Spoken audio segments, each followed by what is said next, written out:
go. Head on with Bob Kincaid. 3 hours of conversation, cussin' and a discussin' with America's only born and bred Southern liberal talk host. Head on with Bob Kincaid is brought to you each night by Coal River Mountain Watch. Coal River Mountain Watch invites you to become part of the solution, part of a sustainable future, part of the uprising against mountaintop removal. Coal River Mountain Watch, crmw.net. And now, from high in the hills of beautiful West Bicod, Virginia, here's Bob Kincaid on the Head On Radio Network. Well, howdy.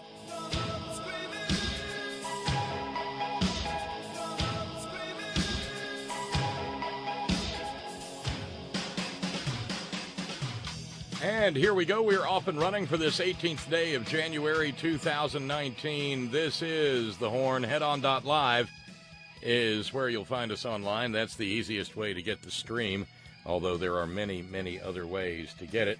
Thank you very kindly to Brother Deacon Asa, loud and clear on one stream from the front porch. Huh? Everything's sending and going here. White Rose Society is timing out. Well, of course it is. While the Horn will not be on the air in a mere 2 days, we'll celebrate the second anniversary of that fateful day when heliocentrism finally revealed itself to the masses and the rubes started to worship the single most orange object in all of existence. Happy second Trumpiversary, brethren and sistren. Oh, I had somehow or another managed to blot that from my consciousness, but, well, I don't know, like a recurring bout of malaria. Brother Deacon Asa makes sure that it sneaks back into our collective awareness. Thanks for the sour persimmons, brother. Yeah. Hi, I'm Bob Kincaid. It's Friday on the front porch here. We are done with the second full week of January now, as of this evening, Friday on the front porch. Quick program note. This will be a shortened version of Friday on the front porch because, well, it turns out that today is the one and only indomitable, incomparable Kathy Malloy's birthday. So a big happy birthday to Kathy. And they're probably going to go out and celebrate this evening. And so consequently, at 9 o'clock, I will put the flint to the steel and to fire up the campfire over in Malloy land. So I'll have to shut things down here around 8 o'clock Eastern time. So we've got about 2 hours in which to engage in conversation. We'll get the front porch started pretty quickly. But, of course, we have to begin the program with thanks. And thanks go out this evening to Stephen. Thank you very kindly, Stephen, for being a partial sponsor of the program. Another partial sponsor of the program is Grace. Thank you, Grace. And thanks as well to Charlene. Between them, those are our subscribers for the 18th day of the month. If you'd like to be a subscriber, and gosh, we'd love to have you be one, run on over to headon.live and click on the PayPal button there. A $10 a month subscriber.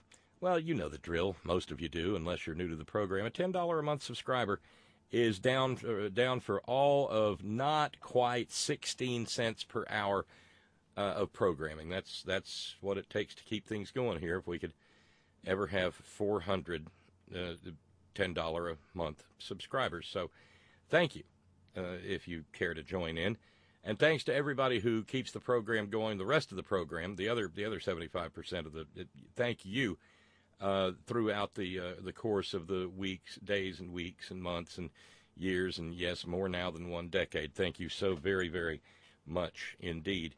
So where are we this evening fundraising-wise? Well, after Earther jumped in and gave us a nice, funny little number to deal with this evening, Earther likes to do that.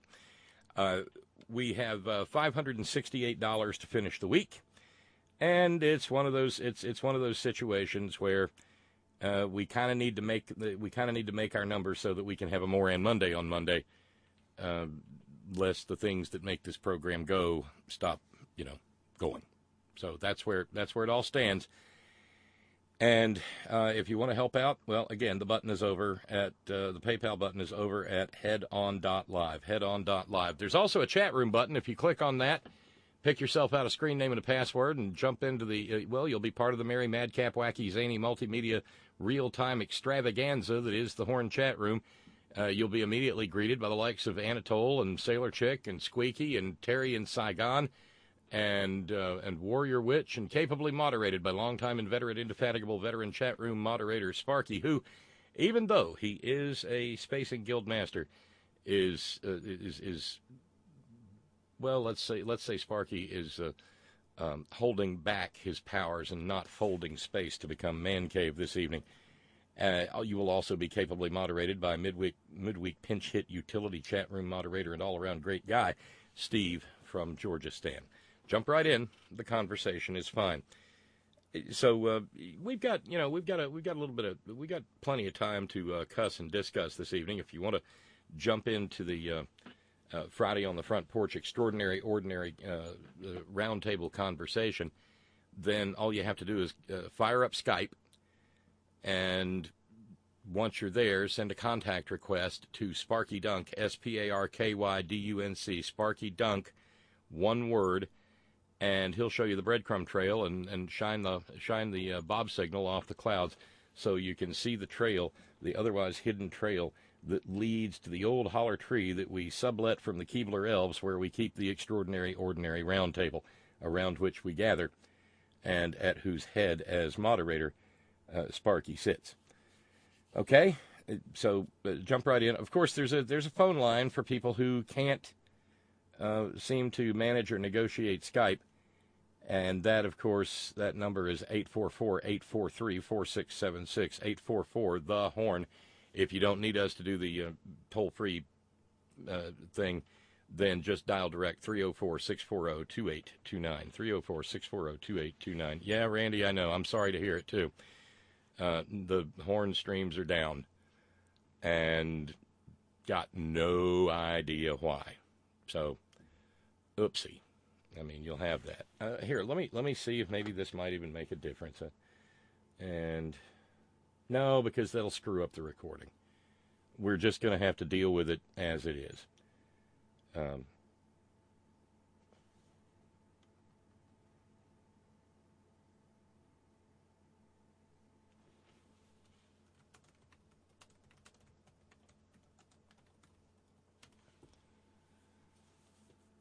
And hey, there's Otto DeShot wandering into the chat room. Yep. And if you're wondering why is there a difference between the White Rose, because they're completely different servers. And I can be sitting here sending and showing no problems whatsoever, and then I find out that the server's timing out at White Rose. So I have absolutely no idea why that's happening. But there it is, and there you have it. What else? Well, yeah. Let's go ahead and get Friday on the Front Porch started, because again, we've only got a couple of hours this evening. Hey, Sparky. Hello from inside the house, where I've been forced to use the new Skype. Oh no! Is it driving you mad? Well, kind of, since I hit the call button. I don't think I can do any moderating anymore. Oh, they've taken away your lightsaber? Yeah. Damn it. Maybe we shouldn't have said that out loud. Well, I won't be able to lightsaber people that won't mute now. That's the only thing. And there's no way to do that manually. Not that I've found yet. I just downloaded it a couple hours ago because I opened my Skype and it won't even take me back to the old Skype anymore. Just says, you gotta upgrade. Oh, I know, and it jumps around like a Jack Russell Terrier on acid and just annoys yeah. So anyway, there's that. But there's one thing I did find. Yes. Instead of using the bat signal, I'm using a link. Yeah, I saw that. I didn't have a chance to investigate, but now there's some sort of a link you can put out to invite people into the conversation. Exactly. I posted it on the Horn Facebook page. Cool. Excellent. So we'll see what happens. All right. Good deal. Good deal. That sounds good. So I didn't think anybody can add people too now. And not screw up who had I remember back in the days when somebody would have a crown, but somebody is still somebody is still the ultimate holder of the scepter or whatever as far as creating right, and that's you. I hope so. Oh, and you'll be tickled to know after jotting it down in as phonetically best as I could. When I walked into the little Thai restaurant nearby here the other day, because she makes lab mo on Wednesdays and tom yum soup on Thursdays, and those are big because they're just delicious. I remembered the hello phrase you taught me, and I used it, and she smiled like sunshine. Made me feel nice. That's why they call Thailand the land of smiles. Well, she is a delightful person, and an absolute. Oh my God, what a cook! Oh, can she cook? I mean, handmade spring rolls, and she makes her own. You know, the duck sauce you find in little plastic packets in Chinese restaurants and stuff. None of that for her. She makes it fresh from scratch. And that means her sweet and sour fried catfish is to die for. Oh, it's good. It's real good. But I said sawadee cup, and she just smiled from ear to ear.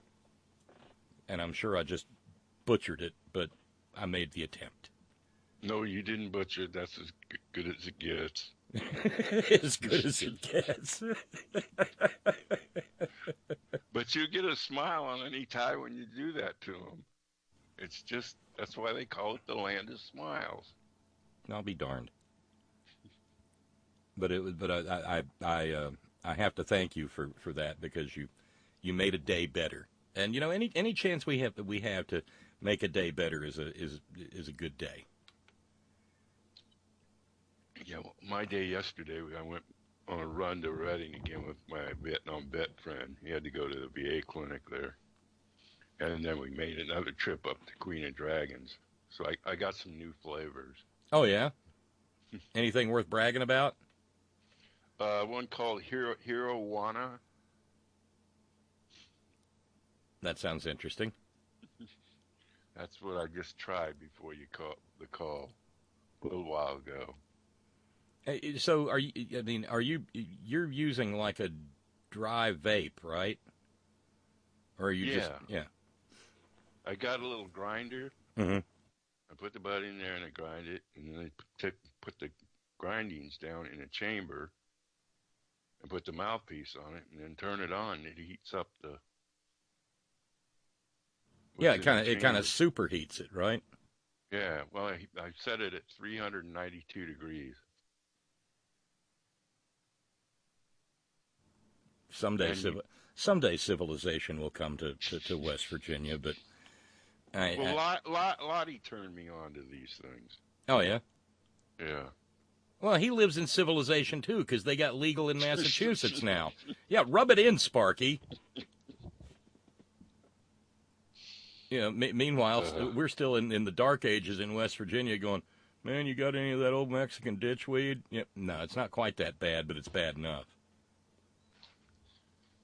Okay, I should have bought you a bag of the devil's lettuce yesterday. The devil's lettuce?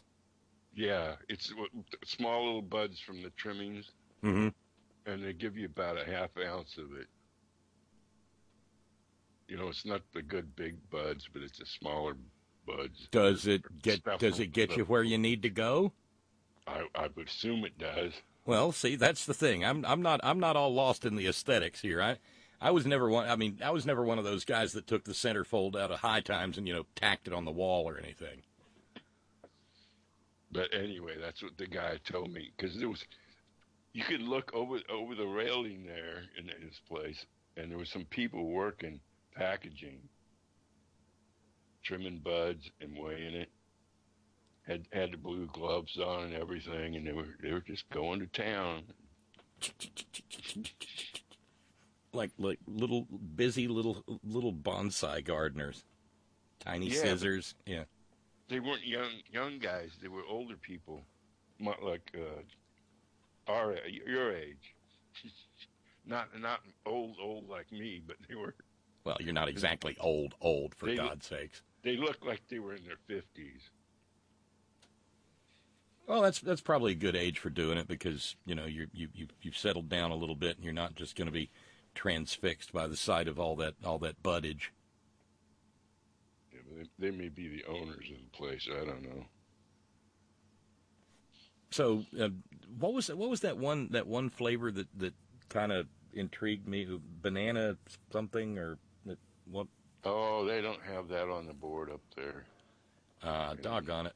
They got all kinds of other things, but I bought stuff that was on sale. So I got some more hippie crippler. I like that. And then I got some more San Fernando Bud OG or whatever it's called. That's pretty good. And then I picked up some of this Marijuana. I'm sitting here answering emails explaining that the White Rose Society stream is down. Well, I punched my internet radio first thing, and it gives me a 404, 401, or 404 message, whatever it is. Oh, damn. Let me see if I can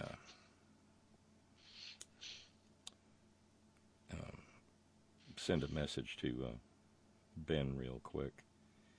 Well, hey, Steve's with us, isn't he? Hey, Bob, what's going on, brother? How you doing, my friend? Oh, man, recovering from the day from hell. Oh, yeah? Yeah, got a sick wife. My brother's working me to death. I mean, I just can't catch a break, But who am I to complain? At least I'm working, Yeah, look, you're above the ground, okay? Every day above the ground is a good one. That's it, man. And you are a good egg, my friend. You really are. Well, thank you. I appreciate that. So I really think that as bad as we don't want it to happen, it looks like they're going to have to start some kind of impeachment proceedings after what broke last night. Well, I was going to mention that because obviously that's the news of the day. Yeah. And, I don't see how they can avoid it, But here's because my weird little paranoid little mind is always busy. Does it look a little odd now?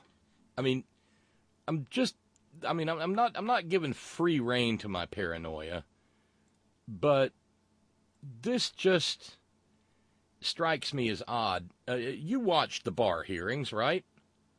Yes, sir. I listen to all that. I'm a nerd, when it comes to that. I got C-SPAN blaring in the background all the time, So, do you remember when they were asking him about his long stupid memo? Yes. And do you remember how they asked him about whether or not the president could violate the law? Yes, and he kind of hemmed and hawed and stuttered around that. But here's the thing: what they got into, Steve, was a particular passage in the memo that said, if a president knowingly destroys or alters evidence, suborns perjury, or induces a witness to change testimony, ... then he, like anyone else, commits the crime of obstruction. And it wasn't just one senator. There were multiple senators who made inquiry down that line, and he didn't run away from it. Now, here's where a little bit of low-grade paranoia kicks in on my... It's not really paranoia, it's just curiosity. That's all it is. Well, I understand, and then I'll give you my take on it. Given the degree to which they focused on that language, I'm tempted to wonder if maybe somebody had whispered in a senator's ear that they might want to ask those questions. Because the one thing we have to remember out of this, and it was a bombshell, okay? I mean, this is huge. This is like the newspaper day after the John Dean hearings with Watergate. It's Watergate Redux, man. I mean, the exact scenarios, the exact charges, they're resurfacing, the exact three. But the thing is, it was a bombshell to us, but Robert Mueller has been quietly sitting on this information for God alone knows how long. I mean, you follow? This was somebody leaking to BuzzFeed News. And by the way, before you confuse BuzzFeed News with BuzzFeed, you know, BuzzFeed's the website where you can watch people tasting icky food and making faces, or watch real Italian grandmas eat food from Olive Garden. It's all funny as hell. BuzzFeed is different from BuzzFeed News. BuzzFeed News has something like 8 Pulitzer nominations in the last couple of years alone. They're doing real work. And so they've developed sources, and somebody told them what's going on here. And looking back at Barr after the news story last night, I couldn't help thinking, Steve, that somebody somewhere said something to somebody that made sure that Barr went on the record under oath describing subornation of perjury as being guilty of obstruction of justice. And wasn't that Amy Klobuchar that was cornering him like that? She was one of them. Yes. They played it on MSNBC last night. Yeah, I heard it in real time. Yeah, she pinned Barr to the wax like some sort of a butterfly in a collection. And so, I mean, I just can't. I'm not saying there's anything wrong. I'm not saying it was skullduggery or anything. But when you are as deeply mired in criminal dysfunction as this regime is, sometimes you gotta go around a couple of corners to get to where it is you want to be. And lo and behold, here we are. And now the ranking member of the Senate, Patrick Leahy, is going to drill down a little further on Barr now that this particular cat is out of this particular bag. Hey, y'all. Hey, Rick, what's going on, brother? Hey, I had to unplug my my webcam and plug it back in, and that took care of it. The microphone wasn't working. So. Nice. Let me give you my quick take on Barr, then, Rick. You can have it, man. I think Barr is going to do what's best for Barr. And don't be surprised if he rolls on Trump, if the evidence is just overwhelming. If he can figure out a way to cover this up, he will. But if it's just overwhelming, he's going to do what's best for him. That's my take on him after studying him and looking at his body language and all this. So, well, you know, he comes across as a guy that has a lot of gravitas and so forth, and you know, but let's not forget his role in the Christmas Eve pardon of Casper Weinberger. Oh, yeah. Yes. December 24th, 1994. And trading hostages for arms. Who were, all that shit, and in convincing H.W. Bush to pardon Weinberger and 5 others involved in the Iran-Contra. And the pardons effectively ended the Walsh, the independent prosecutor's investigation. So... You know, I'm not so high on Barr as some. Well, I'm not high at all. I'm just saying he's going to do what's best for him. Yeah. That's well, he's my take on the whole thing. Yeah, I mean, he's clearly an opportunist because, you know, he represented. I think he was on the other side of the was it the ATT T-Mobile merger? Yes. That the Justice Department has challenged. He was questioned about that as well. What did he say about that? I didn't catch that part of it. Yeah, but you mean the Sprint T-Mobile merger? Oh, Sprint. I mean, okay. Yeah, you mean the merger where the T-Mobile CEO, the minute the thing was announced, suddenly scheduled a stay for a bunch of hoity-toity T-Mobile executives at the Trump International Hotel in D.C. That guy. That guy, yeah. Yeah, because that kind of stuck out like a sore thumb. So was Barr asked about that? If he advised them to like patronize the Trump hotel or anything like that? No, I think that's just people that's just how people understand you do business with a Trump. Right. He was asked about the merger, but I had a client on the phone, and Bob, do you remember the answer? I don't. I don't. I wish I did. Okay. Yeah. I mean, the thing is, I think it may have been Booker that nailed him down on that. I'm not sure. Don't quote me on that. I mean, I think what we have going for us with Barr is that at least we know he's not going to fire Mueller. No. Because they're buddies, they're social friends. Mueller's attended his kids' weddings. Yeah, well, Mrs. Mueller and Mrs. Barr won't get to go to church together anymore if that happens. I mean, right. That would be good. But the larger, there's a grander strategy at work here, and I think where Barr comes in handy is after the shit hits the fan. Mm-hmm. Doing the same kind of dirty work that he did for Bush. Right. Making shit disappear. Right. Yeah. And there's one, and this is just sort of to the side of all of this, but I just want to offer, because, hi, I'm Bob Kincaid, little ray of fucking sunshine. So in the 1920s, the Republicans brought us the Teapot Dome scandal. Oh, yeah. That was the first really, post the Grant administration, that was the first full flowering of Republican graft and filth and corruption. That showed us where their just sinful beating heart was. And then things settled down a little bit until you get to Nixon. And you get Watergate, and you get rid of Nixon, and everybody goes, yay, we won, we're saved. And in less than a decade, son of a bitch, they're doing it again. Only Ronnie Reagan, by virtue of having a rapidly degenerating brain, could say things like, well, I don't recall if I have a recollection that I don't remember, Mommy. And he got away with it.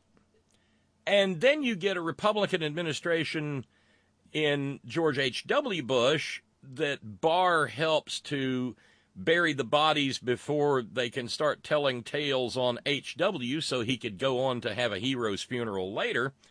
Right. And not a decade later, boom, here comes W with an illegal war against people who have never done anything to him, and all the graft and corruption around Enron, all the graft and corruption around Halliburton and Kellogg Burn and Loot, and all the filth that Cheney was involved in. You get an 8-year breather with Obama, and boom, we're back. And out of saying all of this, I just want to remind us that each one of these, I'm of the opinion that what Reagan did with Iran-Contra was worse than what Nixon did with Watergate. I think it hurt a lot more people. Just look at all the drug abuse that's resulted in South L.A. For example. Well, look at all the dead people in Central America. And the dead people in Central America, yeah. Or exactly. the 200 dead Marines in Beirut. Right. And so my only offer here, or proffer, more properly put, is that whatever comes of this, there is out there in the future, and he or she is probably walking among us even now. Out there in the future, there is a dirtier, filthier, more corrupt, more egregiously criminal Republican thinking about how much fun he or she could have if only they could get into the White House. That's why we have to make this situation Trump-proof going forward. I don't know how. I don't have the answer. But legislatively, we have to make it Trump-proof. This cannot happen again. Well, I think there maybe should be a law passed saying that a sitting president can be prosecuted. Although then again, that could be overturned by the Supreme Court. With Bart and the boys. Kavanaugh, I like beer. Brett, I like beer. Kavanaugh and Neil, the boy of whatever. Oh, Ann's boy Neil. Ann's boy Neil Gorsuch. Yeah. So. Yeah, that's the thing. Yeah, I think what we need to do is you can't mention Brat Kavanaugh without mentioning PJ and Squee. There you go. That's right. Right. I mean, what we're going to have to do here is, if the Democrats can take over in 2020 with, basically vast majority, as in the presidency and, majorities in the Senate and in the House, is we need to add like at least 2 or 3 Supreme Court seats is what we need to do. My thinking was, you need the House, you need the Senate, you need the president. Right. No, because that becomes too easy. 13, Rick, 13. Okay. And that means you're adding 4 seats, right. Plus whoever, and probably at that point in time, if you've got a Democrat House, Democrat Senate, and a Democratic president, the ones presently on the court will retire, and then you have 8, and I'm serious about this, appoint 40-year-olds. Right. Yeah, 8 people on the court, right. and who are 40 years old or so, who are going to make sure that the Republicans can't fuck us for at least a generation or so. Yeah. By the way, I want to fire up the Wayback Machine to last night for just a minute. I just had a note from our buddy Mike in Cascadia, who was mowing grass in the freezing 45 degrees northwest Washington state temperatures yesterday evening. Oh. We know Barr pardoned, this is what he wrote last night, we know Barr pardoned H.W. Pappy Bush. Could this be a Trump trap? Barr published his screed against Mueller to get Trump's attention. So that gets Barr the AG position. Barr, though, a Bush loyalist? Lets Mueller do his work? If so, this would be the ultimate shiv to Trump by the Bushes. 3D chess indeed. Absolutely. So talk about the hawk, So little cowbell going, little cowbell going out to Mike in Cascadia for. Never even thought of that. Now that's some deep thinking, that's for sure, right? Yeah, well, that ain't no 3D chess. That's some 11-dimensional chess right there. Is what that is. Oh. Right. And it's also a reminder of something Mike Malloy has said for decades: do not fuck with the Bush family because they are a criminal enterprise. And they will kill you. And they will kill your ass dead and then they're piss on your corpse than and Trump shit in is. your dead mouth. Yeah. Yeah, there's a lot more subtlety with the Bushies than there is with the Trumpanzees, Yeah.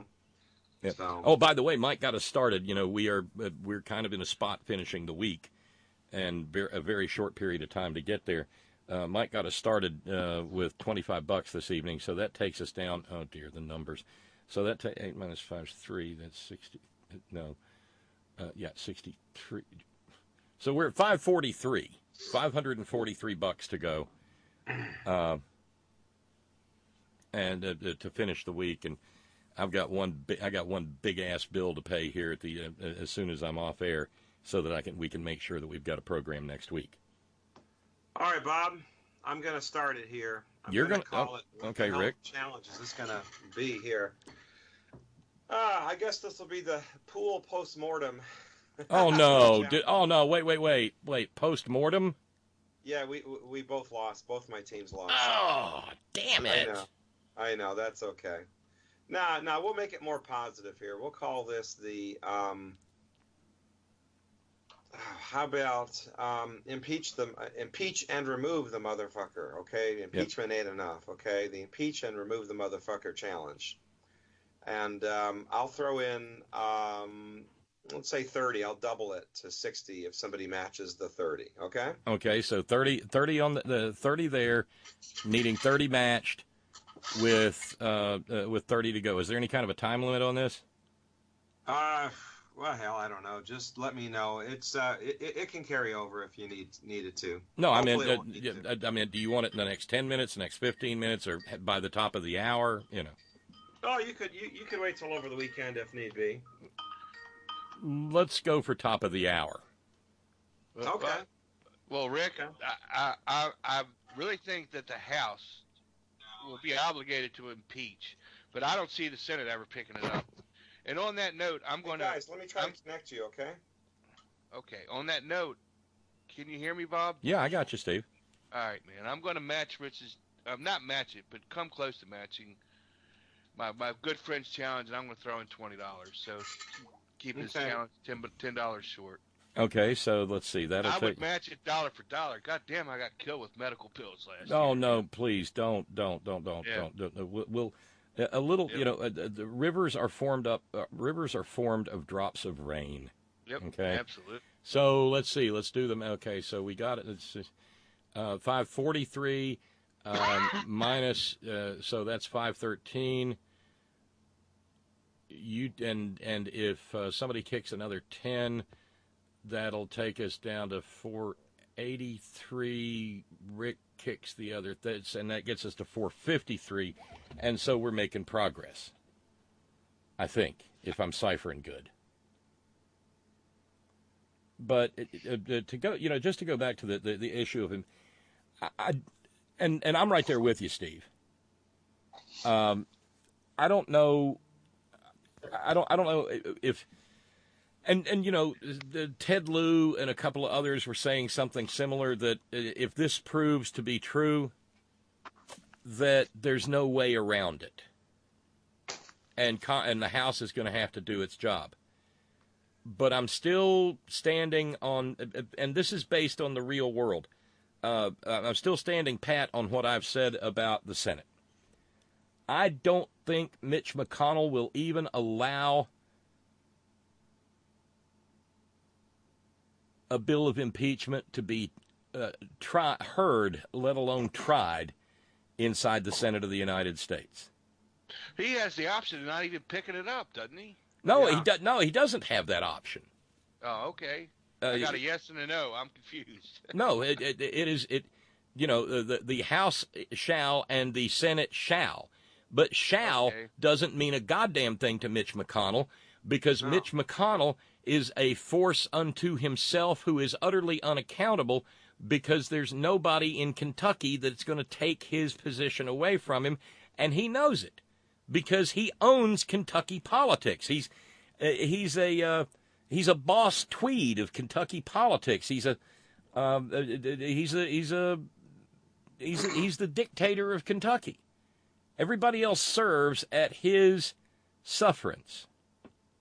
Is he like a Huey Long in that respect? I liked Huey Long. There's a lot to like about Huey Long. So I don't even want to compare those two. No, I prefer to think of him more as a, how about Richard Daley? No, he's more like a Sulla. Or a Richard J. Daley. Okay, yeah, that works. That's why I mentioned Boss Tweed. He's got his own, and he is undefeatable in Kentucky. Right. And I was reminded of this last night because Tim Kaine, and I talked about this on air, Tim Kaine tried to bring up a government funding bill. And he asked unanimous consent for it, and you know what Mitch McConnell said? Object. Yeah. American people will care the president sign it. There's no need to put it in the forward of American people. Take that shit out of your mouth, dude. Come on. That's what it sounds like, that son of a bitch, man. Quit teabagging Trump, Mitch. Oh, yeah. That's what it's gone down to. No sense in picking it up. The American people. President won't sign it. American people. That's all I ever hear. Only one way to build. Only one way to make a law. That's if the president signs the bill. Liar.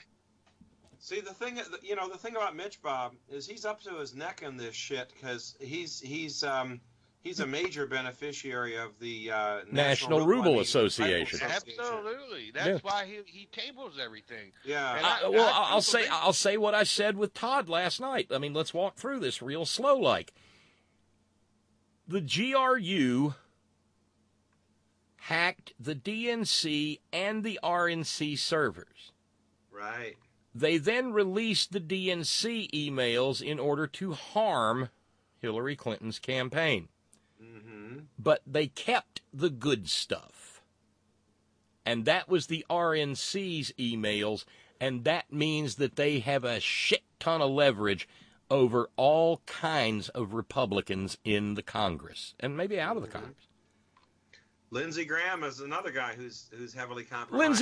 Lindsey Graham, by the way, who during the shutdown is over shaking hands with and grinning with the dictator of Turkey, Erdogan, and did you see the photo? Grinning like a fox eating shit out of a wire brush. No. Oh, he just looks like he's so tickled to pieces to be standing there in the noble, majestic, serene, high, gracious presence of the dictator of Turkey. Oh, my goodness gracious.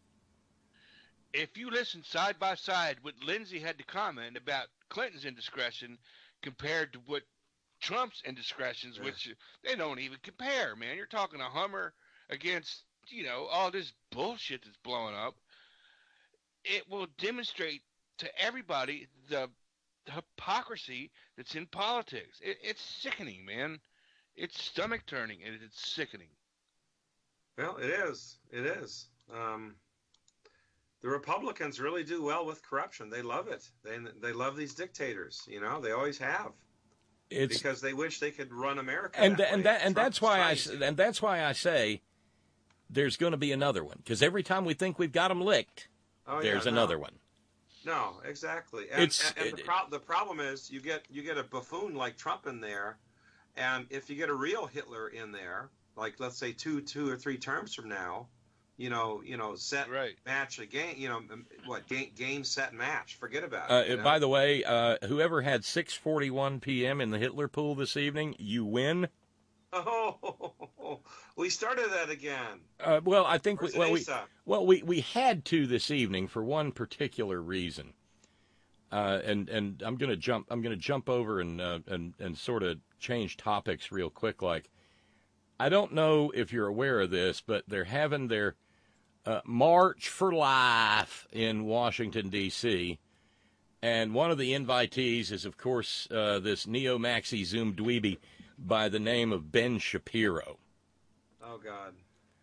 And remember, the people who are marching for life in Washington, D.C. right now, these are people who, for instance, haven't uttered a peep about and we just kind of blew right past that revelation, too. Turns out there were thousands more kidnapped children put in concentration camps than than the Trump regime was willing to admit. Thousands more. Thousands. Mm-hmm. Wrap your head around that. Thousands, yeah. Mm-hmm. Kidnapped in concentration camps. Wait, what's it? Oh, okay. Bob, quit telling us who to teabag. That's for Irish Dave. Okay, we've had our Bob stop telling us. Best Bob quit telling us I've ever heard, Bob. Yeah. By the way, Rick, your challenge has been met. Awesome. Our buddy Don in West Tennessee finished off joining up with Steve. Thanks, Don. And where did I say that took us? Let's see. Let me just do 503, 473. At least 90 less. 458. 458 is where we are. Then Hung Like Jesus took us down to 438. And Charlene just took us down to 423, a member of the sorority of Leans. And an anonymous contributor just took us down to 408. Oh, I was going to say 420. Oh, well. Yeah, well, we kind of blew past. Thinking. We kind of blew past 420. It happens. Hey, Bob. Yeah, Sparky. Good news. I found the lightsaber. Oh, good. Where'd they hide it? Well, I don't know if I'm the only one that can see it or not. Well, I'm just glad to know it's there. It's your room. But I muted Tim, and I found a mute button too. Oh. Oh, there's all kinds of stuff tucked away in the old hollow tree tonight. Hey, I don't know if I screwed him up or what. Hey, I had trouble adding him to the call, him and Irwin. Sparky, I wanted to let you guys know that there was another Skype group that was calling me, and Tracy was in it, and I think, I don't know, Irwin might have been in it, and another one or two people were in it. I think I added them. I think I added Tim as well.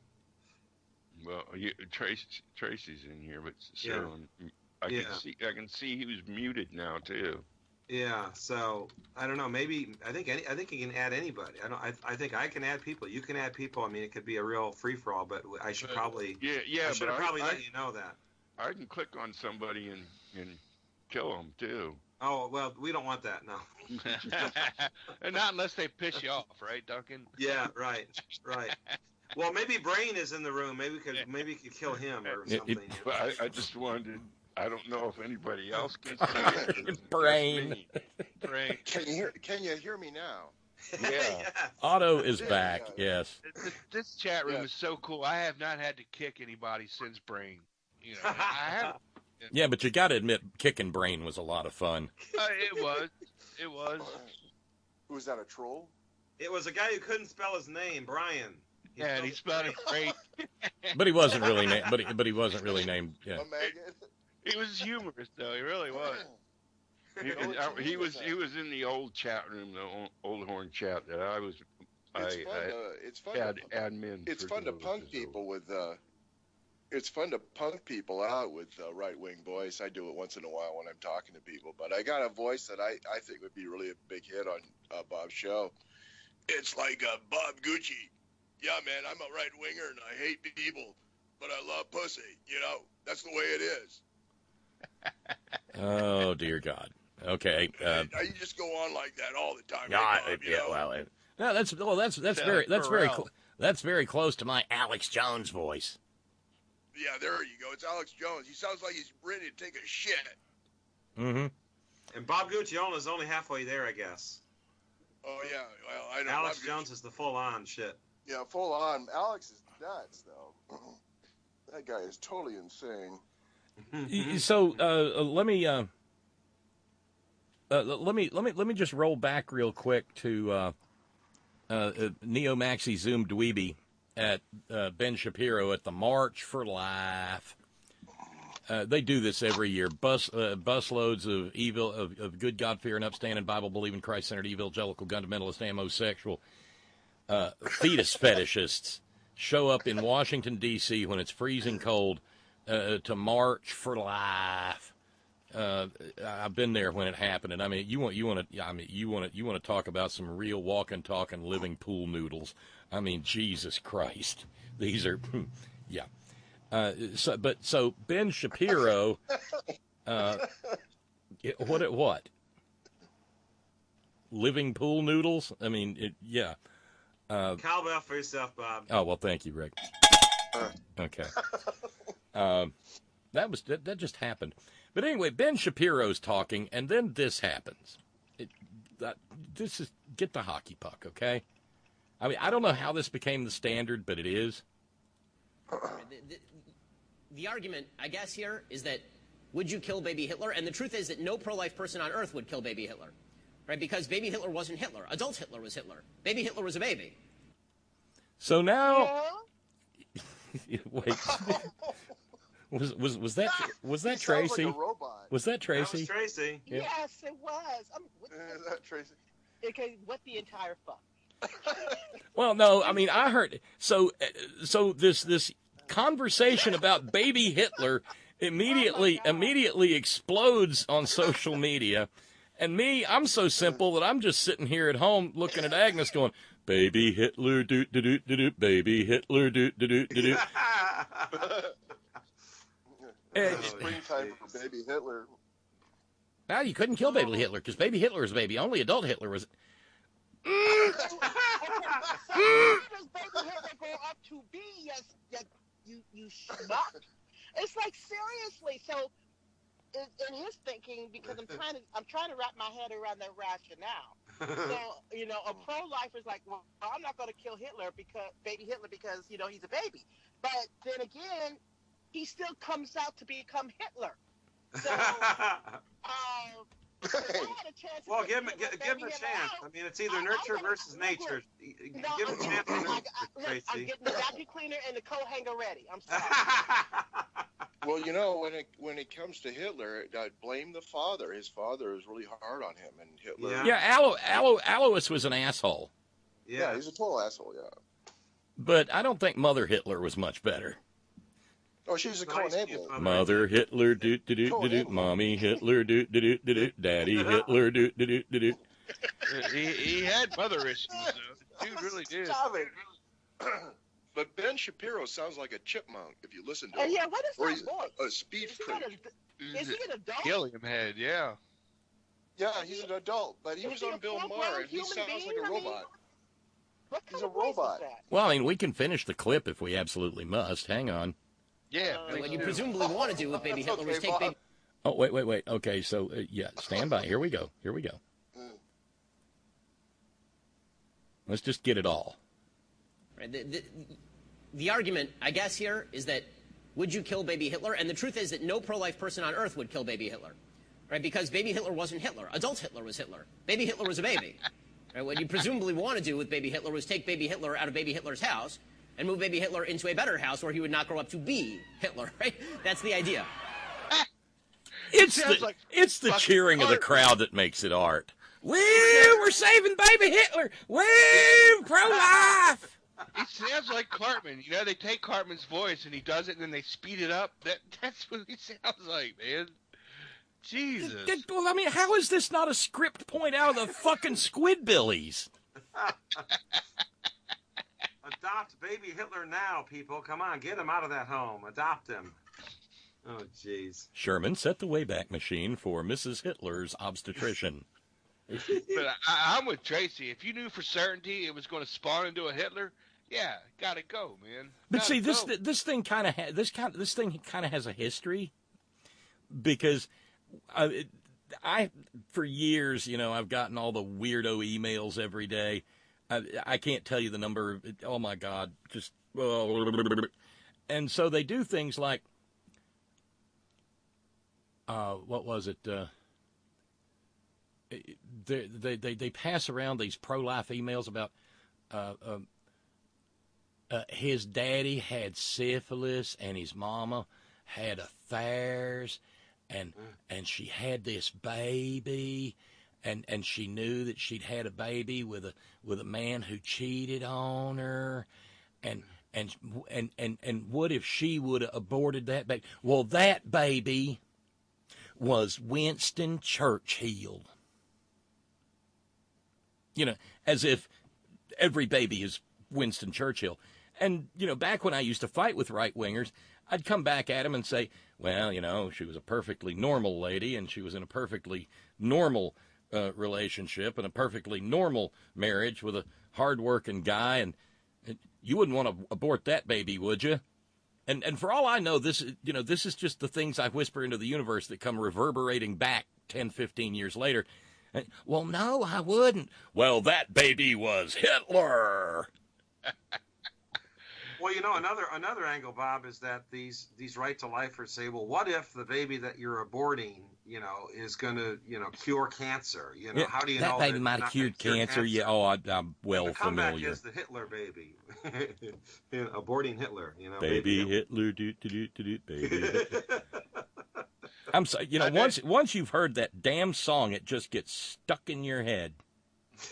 It does, and I know you don't suffer fools anymore, Bob, but I do miss those days when you would take those right-wing tools and just stomp them into the fucking ground. Life's too short, though. Yeah, it is. And that's, I guess, is the pro wrestling mentality that's coming out in me, or as Bob calls it, wrestling. You know. Woo! Get that? Yeah. Break a chair over his head. Kill him. You know, Scott's auntie sitting there with her 2 hams beer. Kill him. But that was highly entertaining, Bob. It probably wasn't for you. It was probably misery. But for the listener, it was highly entertaining, you know. Oh, I'd sit there with my little head in my hands going, oh, fuck me to death. Yeah. But, yeah. It's not, but still, Jesus, you know. We'd put Hitler in a better home. Yeah. Hey, Bob. Hey, Tracy. Did I hear you yesterday? Because I was in and out. But did I hear you say that Jesse Lee Peterson wound up on your Twitter feed yesterday or the other day? Yes. Yesterday. So what? Because I'm like, wait, what do you mean? What happened? How did that happen? I'm just cruising along, minding my own business, and there's a tweet from Jesse Lee. To you. You know, the picture showing, lives with her partner, lesbian, married a single father. Yeah.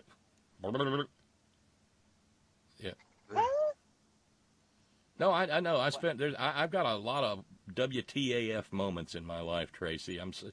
But it just makes me wonder how much the algorithms are, because I don't go look at. No, that's what it is. I made a mistake. The day that I sent you the Jesse Lee white people in space thing, I did it from my phone. Oh, Jesus.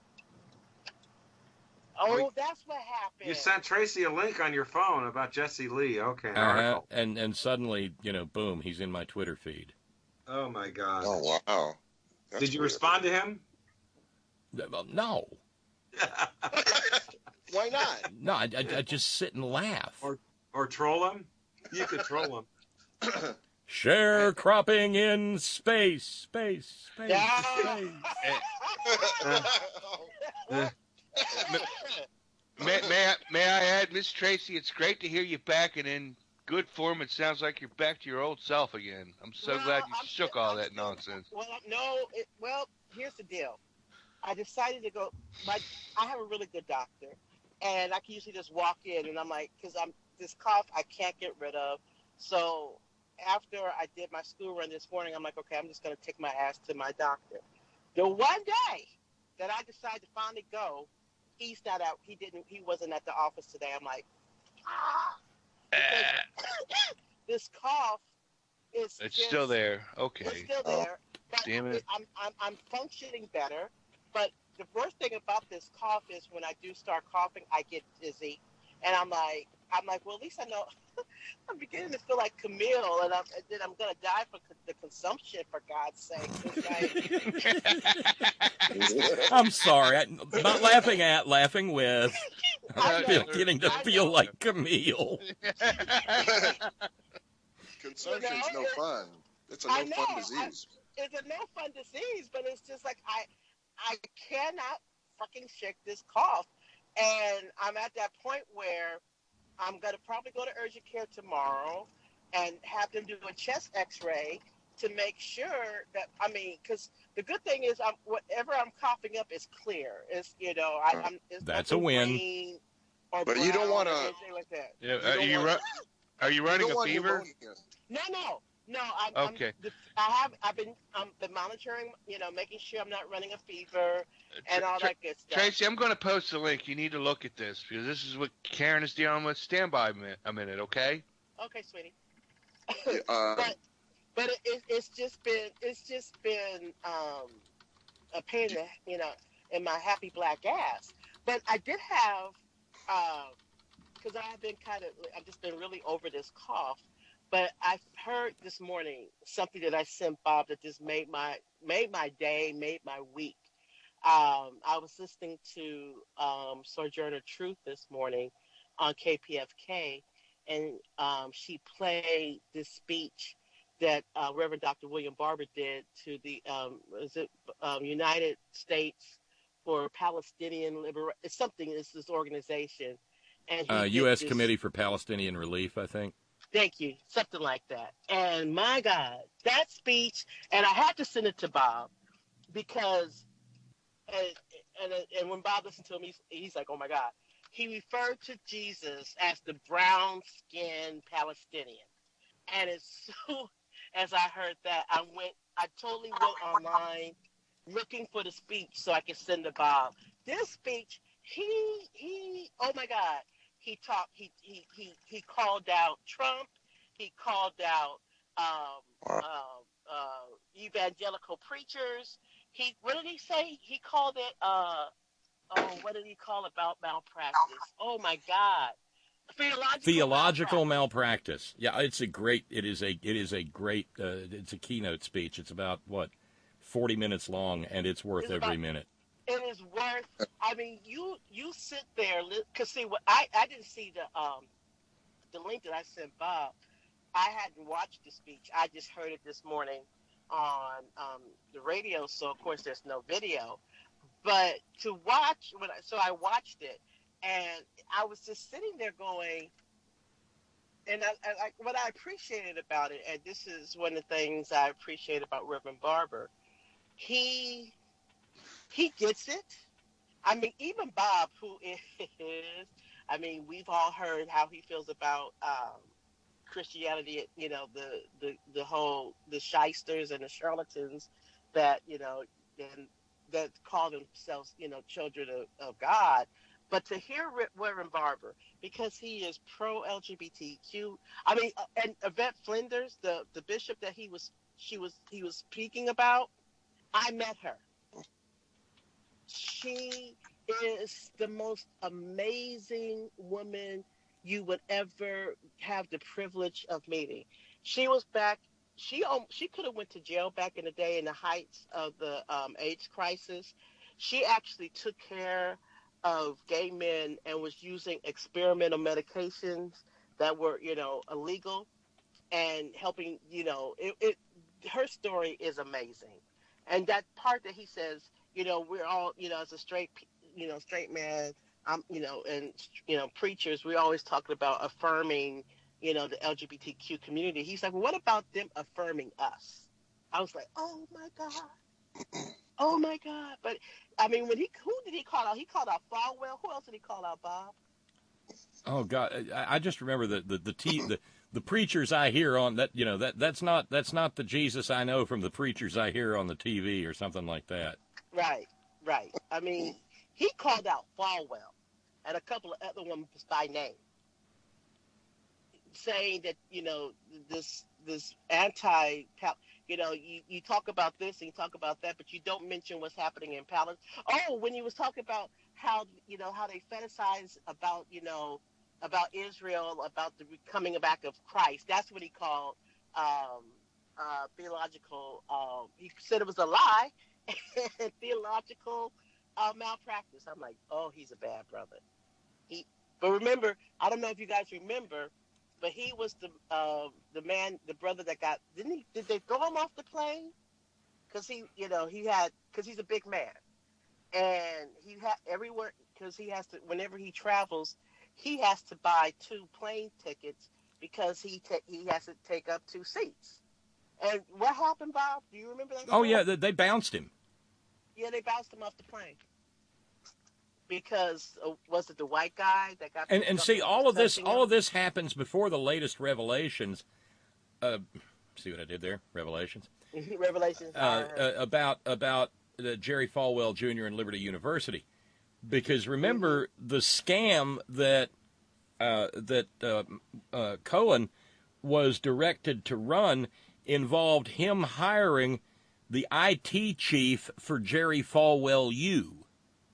What? And paying him to dummy up 2 online polls in like 2015 to make it look like Donald Trump was more popular than he was.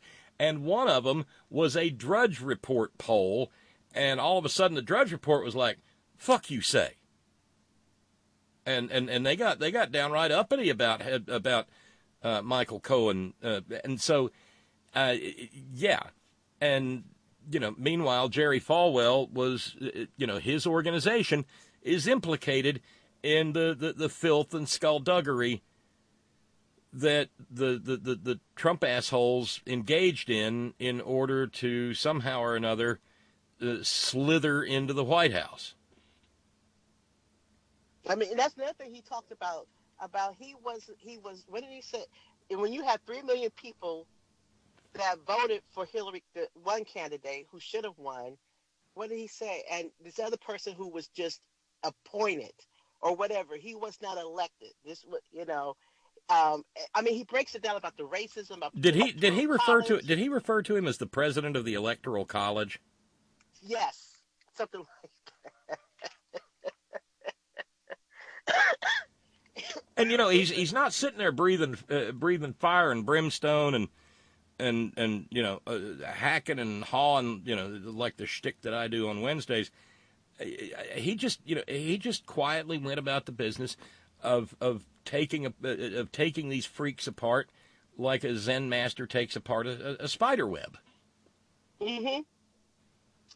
By the way, we've got some breaking news courtesy of Ralph's. Subject line: Kirsten Nielsen. Senator Merkley is asking the FBI to investigate Kirsten Nielsen for perjury, according to Business Insider. You heard about what was going on with her, right? Well, I mean, the fact that she lied to Congress, we do not have a child separation policy, and now we find out that there's multiple thousands of children that we didn't even know about in the first place. And this went back into the memo that they're talking about. Went back to, I believe, 2017. Right. That outlined what they actually had a program in place back in 2017 outlining what to do about these, taking kids away from parents. These people are just lying pieces of shit.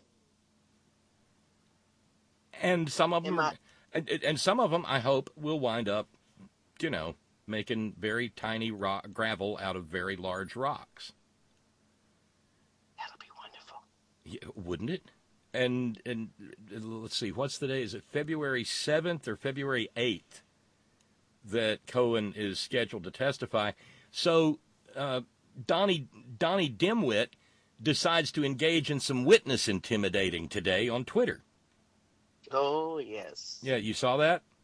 Yes. Well, I was listening to Tom Hartman this morning after we were going back and forth texting, and he talked about what's her name from Department of Homeland Security, and then he talked about he called Trump a mafioso, an oligarch Russian mafia boss or something like that. He's like, threatening. Basically, he talked about with Cohen's father-in-law threatening him. Just a little witness intimidation for those of you who no big deal. And it's all out in the open. That's the amazing thing, just like the lies about the the Trump Tower meeting with the Russians in June of 2016, I think it was. It's like, I mean, come on, unbelievable. Let's see where it is.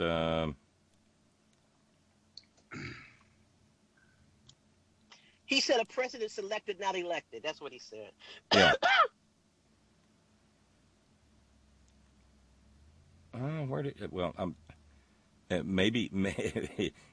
Maybe it's been scrubbed. But an hour ago, he said, I will be making a major announcement concerning the humanitarian crisis on our southern border and the shutdown tomorrow afternoon at 3 p.m. live from the White House. And how about the childlike retaliation he did to Nancy? Jesus Christ, man. Oh, no. I understand what you're getting at, but there was more than childlike because he gave up her entire route and put her life at risk. At risk, right. Exactly. I mean, yeah, it's like he's throwing a temper tantrum, and he doesn't care who gets the fall, takes the fallout in the process. What's interesting, as far going back to the Michael Cohen thing, though, Steve, is that Donnie Deutsch was talking about it this morning, and he's buddies with Cohen, and I guess they talk on the phone still. And he said Cohen's thinking about not testifying now because he's afraid of the threats that Trump has put out. I mean, against his father-in-law. Yeah, a first-year kid just passed the bar exam could try the witness intimidation case against Donald Trump for all of this shit and walk away with convictions on every count. It'd be a shame if something bad happened to your father-in-law. Basically, that's what he was saying. If you read between the lines, yeah. You got a very nice father-in-law there. It'd be a shame if anything should befall him, like a piano falling on him or something like that. Right, and the thing is, it's so bad that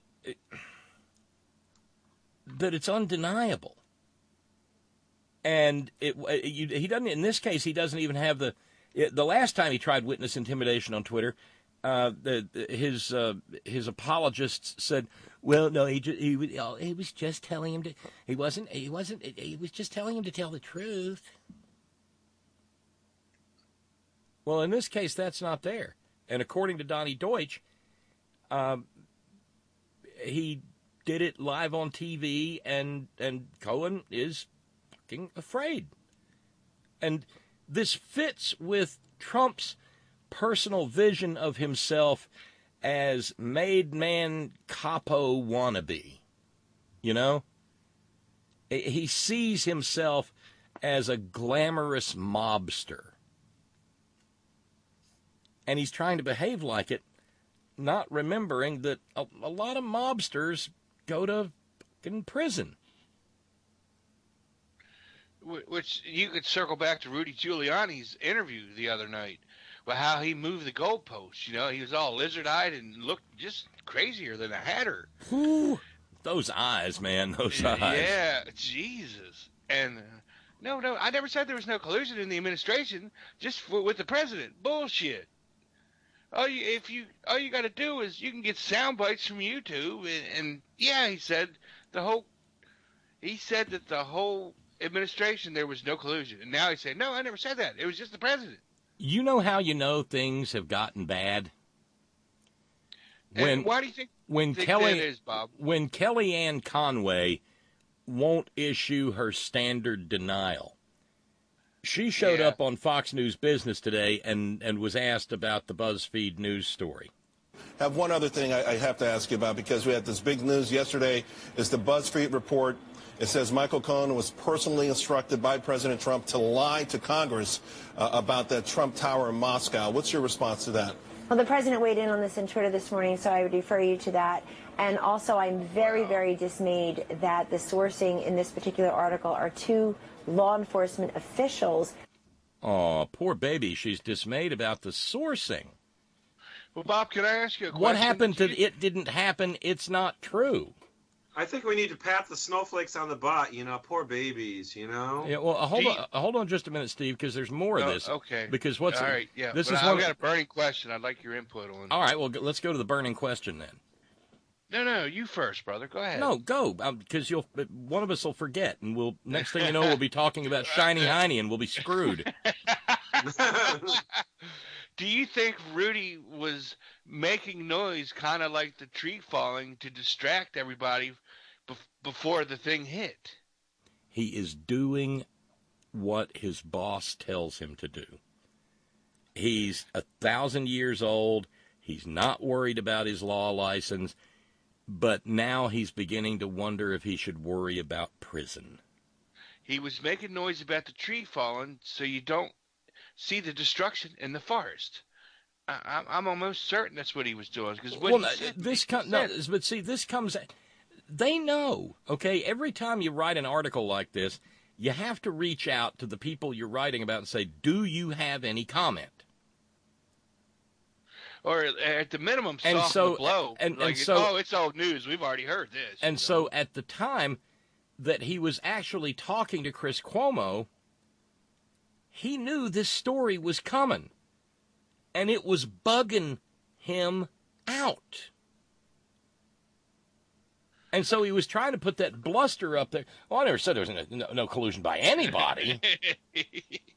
Just against president.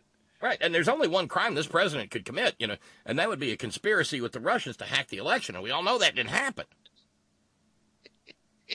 He knew the article was coming. The other night we were talking about how the first time you watch The Big Lebowski, you don't get everything. Get it.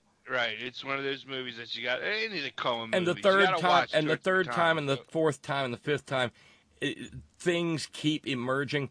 Well, it's like, I mean, the Giuliani thing 2 nights ago, now that we got the BuzzFeed story out, it's actually a different interview now. When you realize that he knew it was coming. Hey, what about Ivanka's, her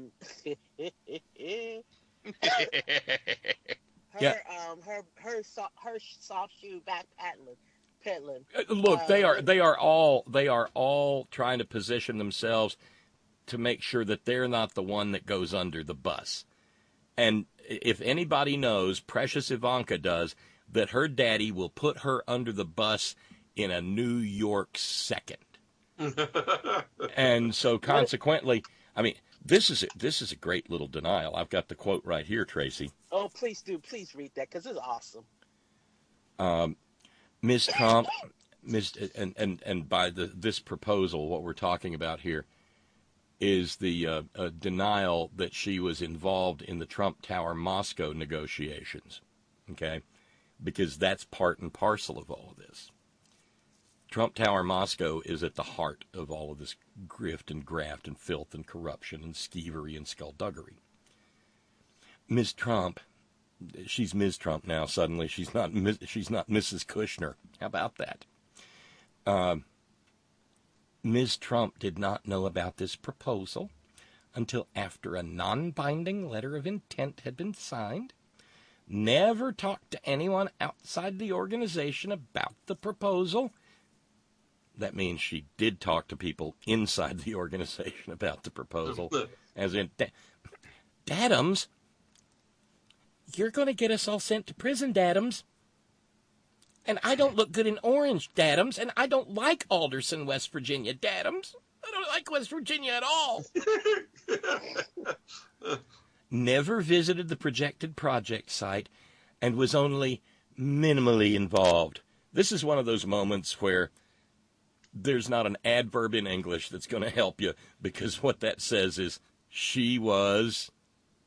Okay, the line again is was only minimally involved. Well, you can take out the only and the minimally, and you've got the truth. And yes, was Daddy. Involved.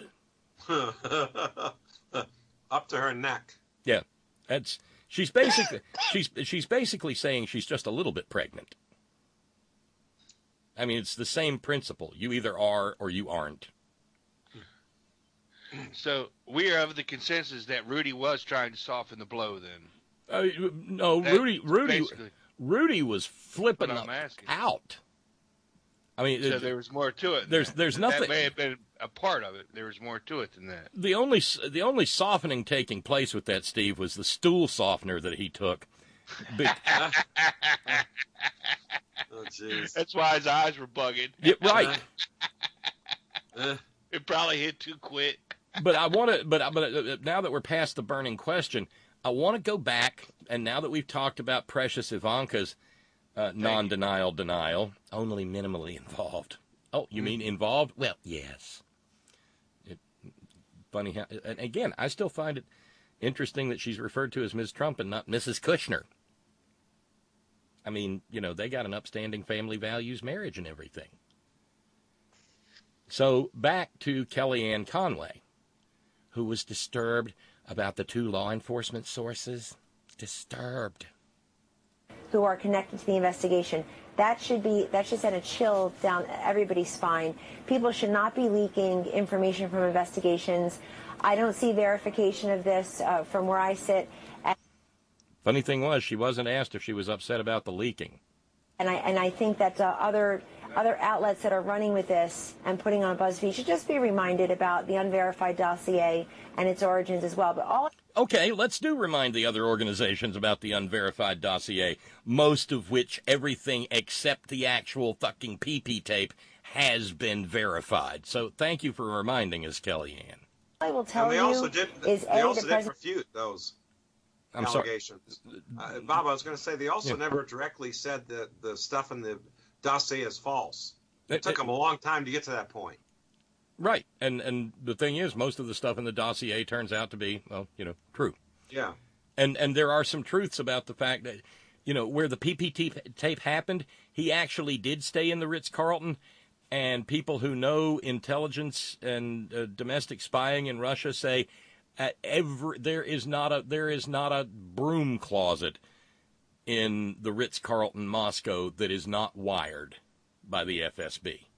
Oh, it's totally honeycombed, with surveillance devices. You bet it is, And so what happens is for instance, the presidential suite where Barack and Michelle stayed, you bring in your people and you sweep the room and you throw out all the bugs because you're president, right? Or you've got a security detail. That doesn't happen if you're a fucking beauty pageant promoter. So I'm sure the bugs were alive and well when Trump was in the room. And there are people who have far greater expertise than I who say, oh, yeah, Pootie's got the tape. But she's worried about the verified, unverified dossier. This whole clip is 3 minutes and 12 seconds long. We're into a minute and 40 of it, and I'm still waiting for what I'm sure you're still waiting for. Let's see if it happens. Has weighed in on this on Twitter, and B, I'm very concerned that you've got law enforcement officials. For those who didn't see the tweet, Kellyanne, what did he say? Well, he actually quoted a colleague of yours at Fox, Kevin Quirk, and Kevin Quirk was characterizing Michael Cohen's past testimony and also talking about some problems that he's had testifying under oath. So I'm going to leave it at that because I come here every day to work on policy, and I'd be remiss in not saying... We know he has lied under oath in the past, and that Michael Cohen is heading toward prison. By the way, Democrats are demanding an investigation. We've got so many of them. I think you would agree it would be great once this Mueller investigation is all wrapped up. Well, and we have said that. Let me say it one more time for you and your viewers, Charles. We have complied with the Mueller investigation. The president has called it a witch hunt. Has said many times there's been no collusion. He doesn't know anything about collusion. The only problem is Rudy Giuliani the other night said there has been collusion. Keep going, Kellyanne. He certainly didn't include. I will tell you, as the campaign manager in the winning part of the campaign, I didn't talk to people in Moscow. I talked to people in Mecklenburg County, North Carolina, and Macomb County, Michigan. And this president won fairly and squarely. I am just amazed that the Democrats and a lot of their friends in the media are talking about the 2016 presidential election and the 2020 presidential election. What in the world have they done in 17, 18, and 19 to help this country? All they talk about are presidential elections, past and future. Okay, not that we've got any prizes to give away or anything, but what did Kellyanne not do? Answer the fucking question. Deny. Thank you, Billable Rick. She did not deny the BuzzFeed story at all. Which remotely did not give an honest answer to the question. And by the way, as far as the witness tampering is concerned, yeah, I found the tweet. I blew past it. That's my bad earlier. This was at 10:02 a.m. today. Kevin Quirk at Fox News. Don't forget, Michael Cohen has already been convicted of perjury and fraud, and as recently as this week, the Wall Street Journal has suggested that he may have stolen tens of thousands of dollars. Lying to reduce his jail time. Watch father-in-law. So he's not just intimidating one witness, he's threatening a second person. Mm-hmm. Only, and here's the fun part, and you as a former prosecutor, and I've done the same, and I don't know where Steve in New York is this evening, but I think you can relate to this, Rick. Probably the most critical and most damning part of all of this, the BuzzFeed story that is the simple fact that Robert Mueller got all of this information about the obstruction of justice and the lying and the directing Cohen to lie and the Trump Tower stuff independently of Michael Cohen. Right. And then he sat down and Michael Cohen said, oh, really? Yeah, I got the notes. I made recordings. So he could actually prosecute this case without Michael Cohen, and nobody ever has to know. Michael Cohen being a liar has nothing to do with it. And once again, Kellyanne can't deal with that either. But you see, all they need, Bob. My understanding is I heard in the news reports there are internal company emails and text messages that basically corroborate the fact that Trump was coaching Cohen on, telling him to lie to to Congress. And, the thing is, the only witness you'd need to prove that would be I guess, the FBI agent who seized all that shit and say, yeah, we seized this at Michael Cohen's apartment or his office, and yeah, we kept a chain of custody and so Remember forth. Remember Trump's accountant? Right, the accountant. Yes, the accountant could be used to show that those are authentic, to authenticate. The chief financial officer guy. Mm-hmm. Mm-hmm. Yeah. Right. Yeah. And see, that was the Kellyanne clip that we just listened to was interesting for another reason. Her husband singing a totally different fucking tune, man. That has to be a strained marriage. Yeah, but here's the thing. Kellyanne was downright subdued. You know, usually she's got her fangs and they're dripping with blood, and how dare you? But maybe they're still trying to get her medications right, Bob. No, come on, Rick. Rick, buddy, you were a U.S. attorney. No, I know. He knows. He's poking at you, Bob. Yeah. But no, all of a sudden she's wondering, I wonder if I'm going to prison. Because I'm pretty sure my boss is. Yeah. Ivanka told me Alderson, West Virginia sucks. You know, that's where they sent Martha Stewart, and she made I'm those. estranged to my husband. What am I going to do? That's where they sent Martha Stewart, and she made those fucking ponchos. She's got nice lips too, so. Sure do got a pretty mouth. Welcome to West Virginia. Squeal like a pig. Squeal. Speaking of lips, what the fuck happened to Laura Ingraham? My God, somebody needs to tell her. Wait. Have we moved into the really, really catty portion of the program? I don't want to go there. I'm just saying somebody needs to tell this woman, when you're going under plastic surgery, leave the lips alone, man. Something fucked up has happened to her. What's wrong? Hey, Steve, what's wrong with being a grouper, you know? Yeah, I guess. Her upper lip is gone, man. It's totally gone. Yeah. The cheek implants are also not a good look What either. happened to Laura Ingram's upper lip? Wait a minute. Are we talking America about another white wants to know. woman that's fallen victim to collagen in the lips? Because, you know, Yeah, I think we are. Or the collagen that didn't work, Tracy.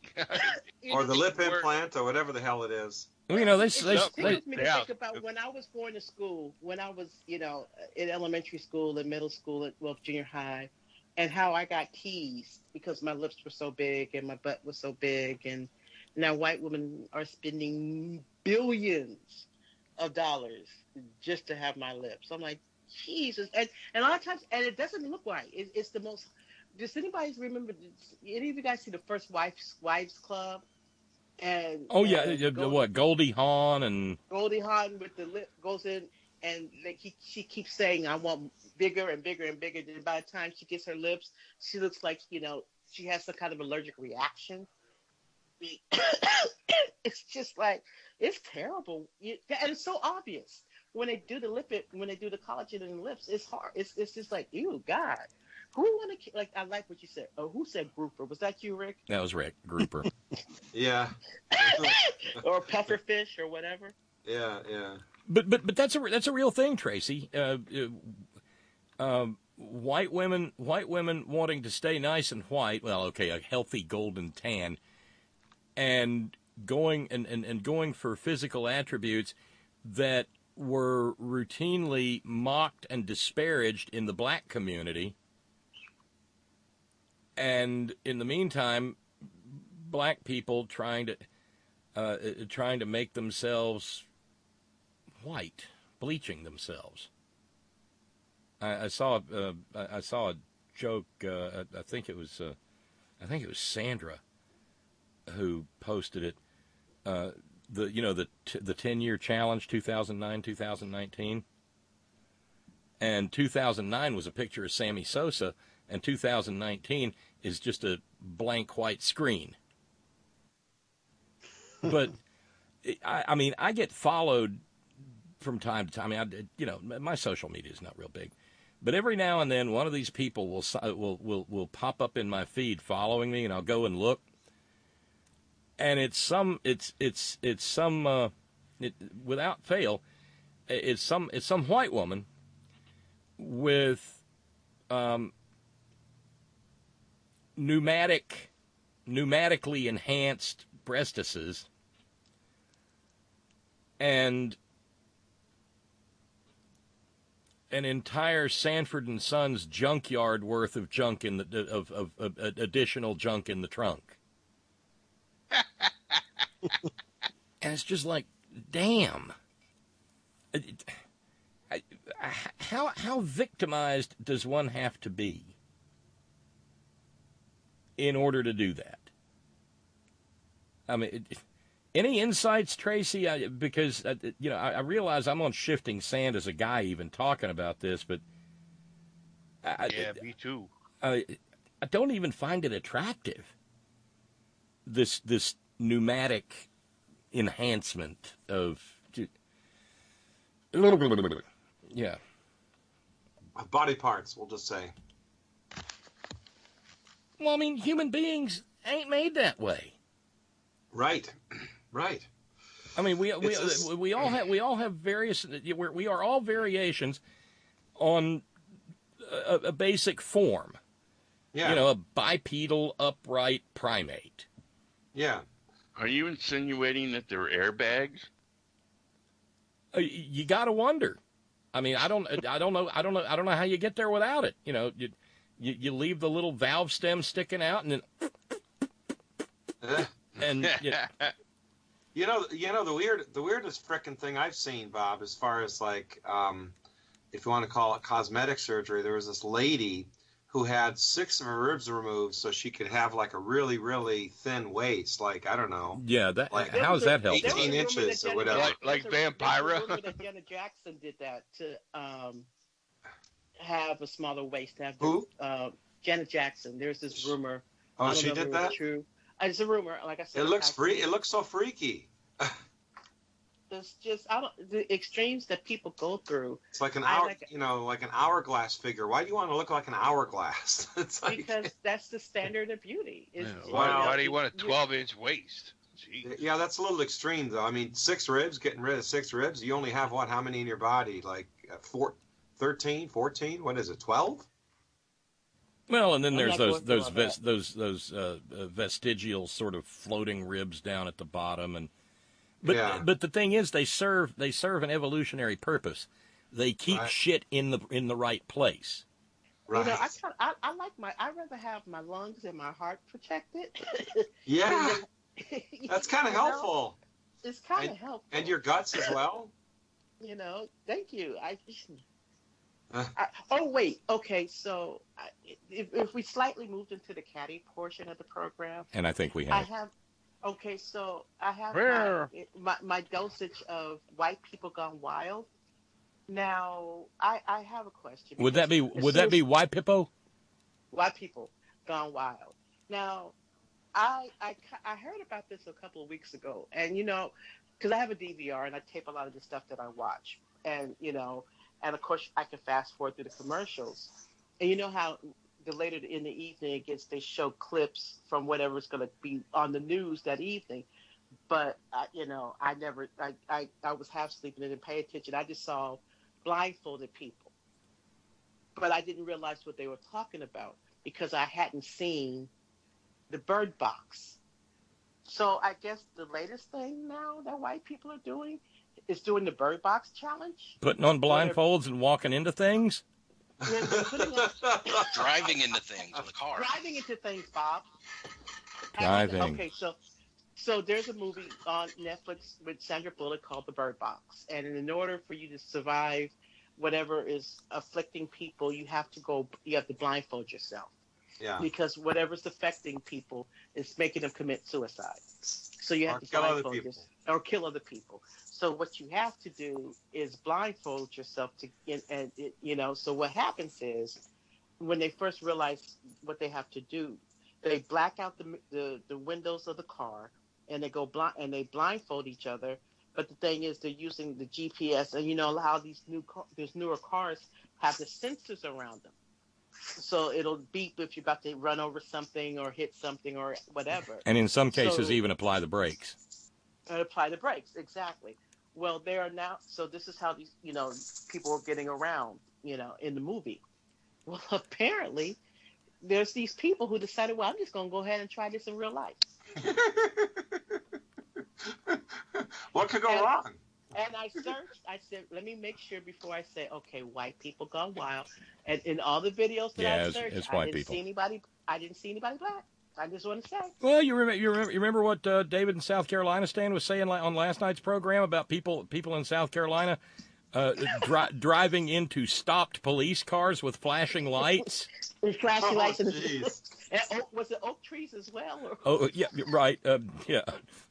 And the oak trees are fucking winning. But I have to. So now I have to ask you as because I have to ask my wife, my white brothers up in the room. They're on this call. Wow. We're here, man. It's like, but is it a genetic defect? It's called maggots, Tracy. But I can't believe all of them are maggots. Because of maggots. But you can't blame all this on maggots because white people have been doing stupid shit long before Trump was in office. Because remember, I'm the one right, and before that they were teabaggers, and before that they were just Republicans. Right. But when I saw this shit, there was this 16-year-old that actually drove it. I don't think anybody's been killed yet. Just time out for a second. Remember, it was a white person who made a country hit out of Jesus Take the Wheel. Oh, wait a minute. Are you saying that people actually did that? Mm-hmm. No. The Jesus Take the Wheel challenge, huh? Wait a minute, seriously? Hey, that sounds like a fundraising challenge, Bob. It sounds like a fundraising challenge. Jesus. Bob, I want to interject something real quick. All I can say, Tracy, is you better be glad that there's a significant community of color in Southern California, whether it be black folks, Asian folks, Hispanic folks, because, look, South Carolina, white folks, stationary police cars with the lights on, white folks, oak trees. Saying. Bob, I want to interject something totally off topic real quick. Just a quick message from Karen to Tracy, because she's listening to this program. Tracy, Karen said that when you go to your doctors, ask him for a rescue inhaler. And she said that will help you tremendously. Even though you don't have asthma, it will help you get rid of that irritation you got going on. Okay, both. Have either of y'all made the recipe yet?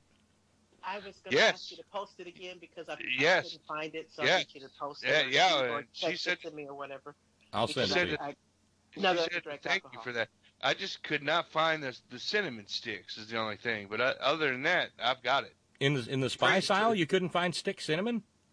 No, but maybe I didn't look hard enough, but I don't have any in my Well, it's not critical. The clove is far more important anyway. Yeah, it's the clove. Yeah. Hey, Tracy, you got a fan here on the feed.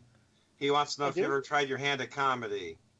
Actually, I did for a minute. I did stand up for about a year.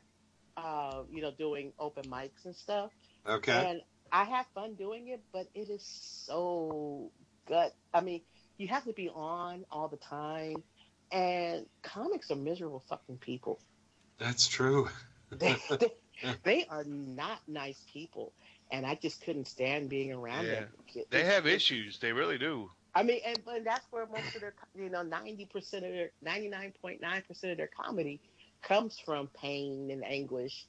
Mm-hmm. That's where my comedy came from. Right. But every so often, I think, like I was watching that Wanda Sykes stand-up, Bob, when she talks about being waxed. Yeah. Oh, Jesus Christ. And see, I didn't realize it was an HBO special. That's a scream, man. Oh my God. I had never seen the visuals because the only thing I had ever heard was the audio. So I didn't realize there was an HBO special, and I watched it the other day. So I watched the whole stand up. But when she gets to that part when she's talking about when she gets waxed, and it was like it's like when she said that the waxing was like her asshole got ripped off, and that her asshole was running across the sand. Yeah, independently. Independent of her body, and she's screaming, "Run, asshole, run!" Oh my God. Because I sent you that, didn't I? Bob? Yeah, but the thing is, you've got to live. I mean, all of this, the vast majority of great comedy has its grounds in tragedy. I mean, that's why when they asked John, the great actor John Barrymore, how he was able to do those stirring death scenes that he was famous for, he said, "Dying's easy, comedy is hard." Right. And it absolutely is. Hey, let me interject just for a minute, because remember, we're doing a shortened program this evening. We got $408 to go to finish the to finish the week, and about 19 minutes to get there in. Thank you, Rick. Your challenge was met, and thanks to everybody who jumped in on it on it all so far. So that was a big help. But we need to we need to take a bite out of that, because the idea of a $608 hole come Monday, well, it makes my liver quiver. Well, in honor of and that's not pointed at you, Tracy. Now, dadgummit. I know, no, because when Steve said about it sounded like a challenge, so I'm going to do the Jesus take the wheel. There you go. Jesus take the wheel. Jesus challenge. take the wheel bird box challenge. How does that sound? Jesus take the wheel bird box challenge. Jesus take the wheel bird box. You better take the wheel, because the white people ain't doing very good at it. So challenge. White people. And by the way, because I'm new to this, but I only recently found out the spelling of that. WYPIPO. White people. White people. It's when you wrote that the other day. It brought a tear to it. My heart leapt a little bit. I'm like, he gets me. He so gets me.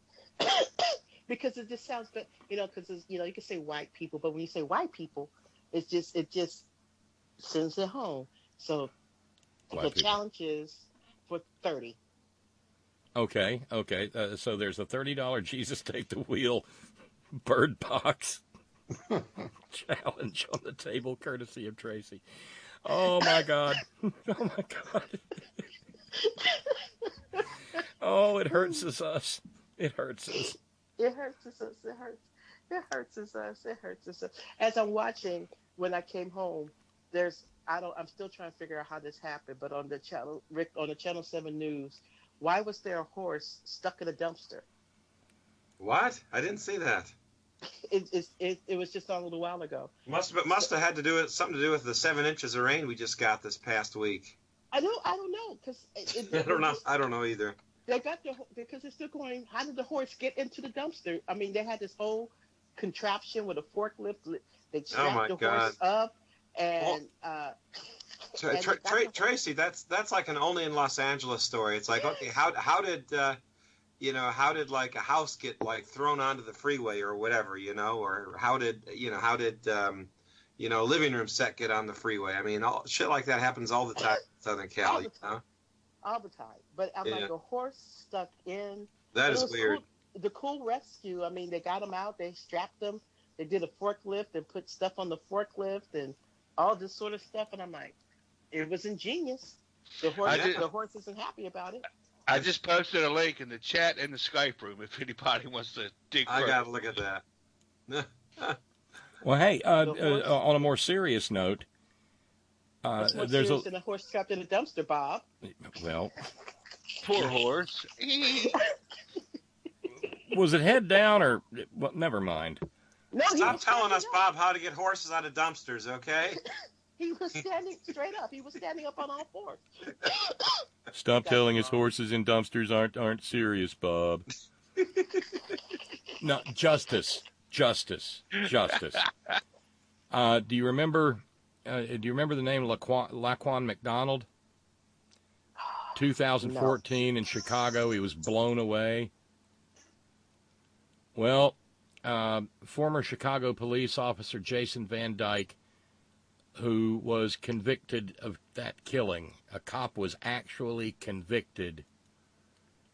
Cook County Circuit Judge Vincent Gahan sentenced Jason Van Dyke today to 81 months in prison.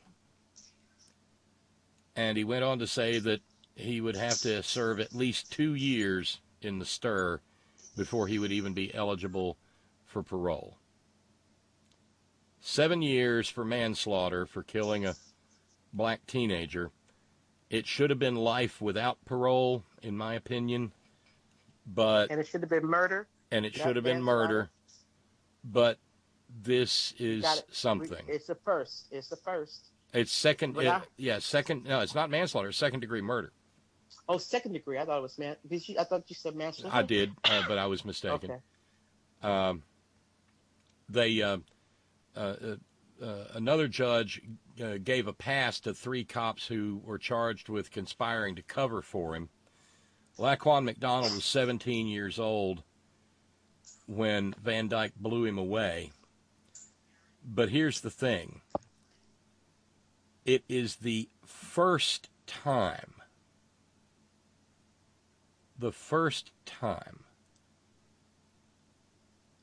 that an on-duty Chicago cop has been found criminally liable for killing an African-American human being. The first time. He could have gotten 20 years. The judge gave him 7. But at least he gave him something. I mean,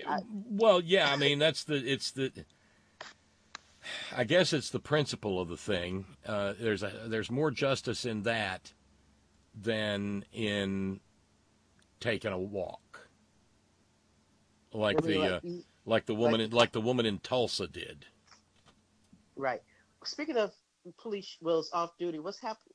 We have about the off-duty cop that shot the young man in Texas in his apartment because she got his apartment mixed up with hers, even though he lives upstairs and blah blah blah blah blah blah. Any word of what's happening with that? I haven't seen anything lately. No. Neither have I. I thought she got charged. Did she get charged? Yeah, I remember her getting charged. Hey, John. Hello, Bob. How in the heck are you?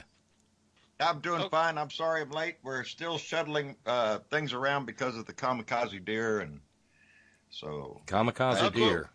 Uncle John, nice to hear from you, brother. Thank you, Steve. Nice to be here. I see the whole crowd's here. Tracy's here. Rick's here. Hell, everybody's here. Yeah, we got a great group tonight. Good. Well, hell, I done missed all the fun in it, I guess. Hey, welcome, John. Thank you. I'm doing pretty good, Rick. Cool. Hanging in there, buddy. That's all you can do. Tie a knot, Yeah, I tried to bring you into the call here. Yeah, I seen the first try, but I was just walking out the door to go pick up my son's girlfriend from her job and bring her home. She's the one that hit the deer, and her car is now in the shop. So I'll be taxi cabbing here for a few days. Okay. So back and forth in the morning, and then, but that's what you do until her car gets fixed. So I'm dealing with the new Skype now, so if anybody's out there trying to contact me, I don't know how I get a hold of you. I can't see my contact list. Oh shit.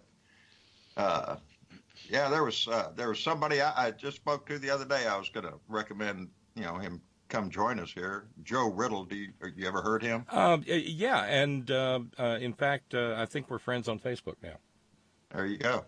Joe does a good job on Facebook. He runs the New News. It's a page there, and he does his best to raise his voice too. And that's what this is all about, baby. Everybody talking, keeping the message going. Absolutely. I mean, we don't have access to the multimillionaire for-profit media, but everybody, again, like I said earlier, rivers are made of individual raindrops. Yes, sir, baby. That ocean's a lot of drops. And that's so what we are. If we're all just our own happy little raindrops, we can help create a tide, a tsunami that overwhelms the septuagenarian orange man baby in the White House. He did a whole lot today to help us along in that respect. Well, yes, he did. I mean, kind of. He did. Yeah. But the fight starts now. I mean, it's just. Oh yeah, this is what we talked about. You know, the midterms was the halftime show. Yep. You know, right. We've got to get the Senate. Absolutely have to get the Senate. And that's where this comes in. These investigations. Yep. I said today on my show that this deal with Cohen talking about Donnie telling him to lie to the Senate. Again, that's just like the campaign finance deal that he's got going. Now this one with the obstruction of justice, tuck it in the vest pocket, baby. We got it. That's impeachment. Those are brick by brick. That's brick by brick. He's put it in your his pocket. own wall around. Oh yeah. That's right. The House has to impeach. I mean, I don't see the House how can they impeach cannot. Tomorrow.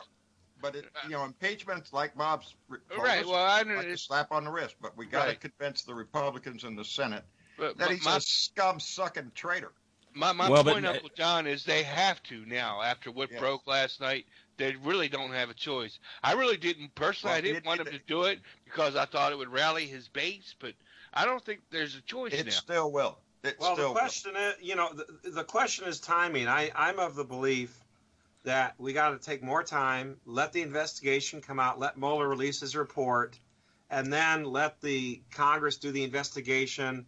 Drag this out as long as you can. Absolutely, Rick. Great minds, the poll brother. numbers go as low as possible. I was just thinking to the point where the Republicans have to get rid of him. Yeah, they'll have no choice. Like we talked, they have to be elected. Stretch it out till 2020 if necessary. I mean, of course. I mean, let's remember something. Just because, I mean, even if he was impeached and removed from office impeached by the House and removed from office by the Senate, that does not mean that it's all over with and he is no longer liable for criminal conduct. The minute he exits the White House, as long as we don't get somebody who says, we are going to look forward and not back. Yeah, then we got to heal the country. I remember that Ford nonsense. But the thing, I mean, and somebody's going to explain to him at some point, your ass is going to jail unless you resign and strike a deal with Pence. Right. And Pelosi. It better be a damn good deal. It better be a damn good deal. Because we haven't even begun to see the money laundering and the dirty deals that he's involved in, that we all know he's involved in. No, and there's a couple of interesting details. John, Bob, wouldn't you say Pence is up to his eyeballs in this shit too? Oh yeah. I mean, that's part of why he turned on the crocodile tears when the news story broke about Mother going to work teaching art at a Christian school so proud that hates the LGBTQ community. We are deeply offended that we are being attacked for our religious faith. Fuck you, pencil neck geek. I wanted to mention this. I was struck. Trump was being interviewed. It was a one-on-one interview of him by somebody, and that man has aged like crazy. His face looked he looked old. He's really aged. What happens when you snort too much Adderall? What's that? I said, when you snort too much Adderall, that shit will make you old. He's doing it with Trump. Maybe that's the problem. Maybe Trump's a bad influence on him that way. It's like what my aunt used to say. I had two aunts, my dad's sisters, and when my aunt Shirley was just I think she gave Donald Trump lessons on how to lie. That's just what a prolific liar is. And my aunt Sandra used to say about Shirley, the reason why my aunt Shirley was so skinny is because she was always running around town trying to keep up with her lies. That'll wear you out, baby. Well, and remember that old adage from the 60s and 70s that I've mentioned several times here. Peed skills. Yeah, peed skills. Yeah. But a couple of details here on the way out the door. And by the way, Robert has answered $5 of your challenge. Tracy, thank you very kindly for making it, and thank you, Robert, for responding. Darlene in Connecticut sent this along a little bit ago. The law enforcement officials that leaked the story that Trump ordered Cohen to perjure himself before Congress, and who Kellyanne is upset about, could those be agents from the New York FBI office or New York police working with the Southern District New York prosecutor's office? Could this even be a timed leak with the blessing of the special counsel's office? The timing is interesting considering the Barr confirmation hearings and Dems taking control of the House. It's very interesting, especially because the Democrats in the Senate knew to ask specifically of Barr about the question of a president who suborns perjury, and that's what lies at the heart of this. Now, one more wrinkle.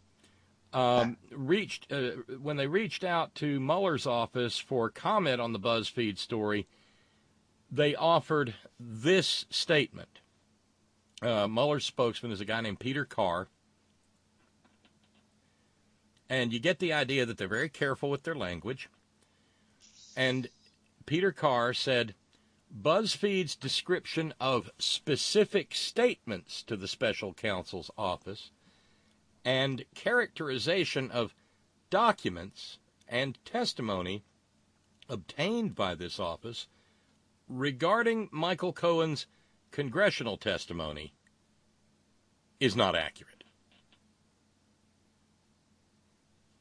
That is a real drill down as far as what's not accurate, because you can now take the statement from Mueller's office here and lay it next to the BuzzFeed article and actually find out the parts that the Mueller investigation, Mueller's office, sort of tacitly agree is accurate. What they're saying, they didn't say, well, the report's not accurate. They said specific statements to the special counsel's office, characterization of documents and testimony obtained by this office is not accurate. I'm surprised they said anything, Bob, because they've been so mum about stuff. Yeah. I mean, the fact they responded to the request for a statement says a lot. Just that fact alone. I think it validates a lot of it. Yeah. You know. Oh, baby, this is going to turn into such a shit show. It's a circus, and we're all going to be laughing our ass off. Look at that statement, and now go back to what Darlene asked. Uh-oh. Could it be somebody from the SDNY? Testimony obtained by this office. That excludes testimony obtained by the Southern District of New York. There you go. I'm loving it, baby. I got a show every day. Got a show. I think we're all just gonna sit around and wait for the sound of the other dropping shoe. I love this latest that's come out. Donnie Deutsch was on MSNBC with Chris Matthews earlier, and at one point, according to Cohen, speaking to Deutsch,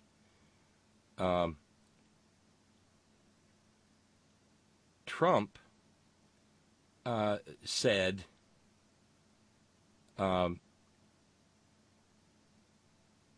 this is going to be when they started the campaign, Julius Geezer said, this is going to be the biggest infomercial we ever did. Shit. So he went into it with the idea of using it as a means of further enriching himself. Well, not unlike Herman Cain and Ben Carson and all the other failed GOP candidates when they were running for president, either in 2012 or 2016. It's become like a cottage industry. Yeah, but I think Donnie stepped it up a notch. Donnie took it up a level. Yeah, well, he was trying to build the Trump Tower. Yeah, he was going for the big chips. I mean, he wanted a tower in Moscow going back to the 80s. Yeah. Like the late 80s when Gorbachev was still in power, So. Well, you just know that knowing Russian intelligence the way we do, that when he was over there with the Miss America pageant, whatever the hell he did in that city, whatever, you can bet your ass it was recorded and documented. And the Russians have something over on his ass, and he knows it. I don't know if it's the PP tape or what. I think the PP tape activity going on somewhere. The PP tape is just a cherry on top of an entirely corrupt sundae. Yeah, that's just the cherry. That's just are you shitting? You're going to put that on top too? Cherry on top of a shit-filled sundae. Yep. Sorry, guys. I just ruined somebody's dinner there in the that's mountain region or what? Yeah, mountain. You've been listening to this stuff. Zone. You're used to it. You're used to a shit sandwich every day with this guy. And it even goes so far as it's very likely that in negotiating for the Trump Tower financing, of course, he had to have rubles. He had to have Russian backing. And the two banks he would have been dealing with were sanctioned banks under sanctions imposed under the Obama administration. So now it becomes apparent why maybe those sanctions needed to go bye-bye. Every rock you look under, baby. He is as corrupt as one human being can be. That's why I say this little thing here with Cohen and the obstruction of justice, took it in the pocket. It's just another small token of what's fixing to come. Do we have time to talk about Donnie's treason, like real quick, Bob? Oh yeah, we can take a couple of minutes. I got to get out of here, but but go ahead and just Tracy's challenge still on the table, so hopefully that'll finish off, and then we'll be done. Yeah. There's some talk that by Donnie being a Russian agent, he has committed treason, and that may not as defined in Article 3, Section 3 of the Constitution, and it may not quite be that. It may be that he's adhered to enemies of the United States. He's basically provided material aid and comfort to enemies of the United States by cultivating the Russians, actively cultivating them, and giving them stuff in exchange for their support in the campaign. Sounds like treason to me, buddy. Well, treason usually you need a declared war. That's true, but aren't we at war? Well, I think when a country attacks you on a cyber level, you are kind of at war, but the government itself wasn't attacked by the Russian cyber criminals. Private parties were, basically Clinton, Hillary Clinton, and Podesta.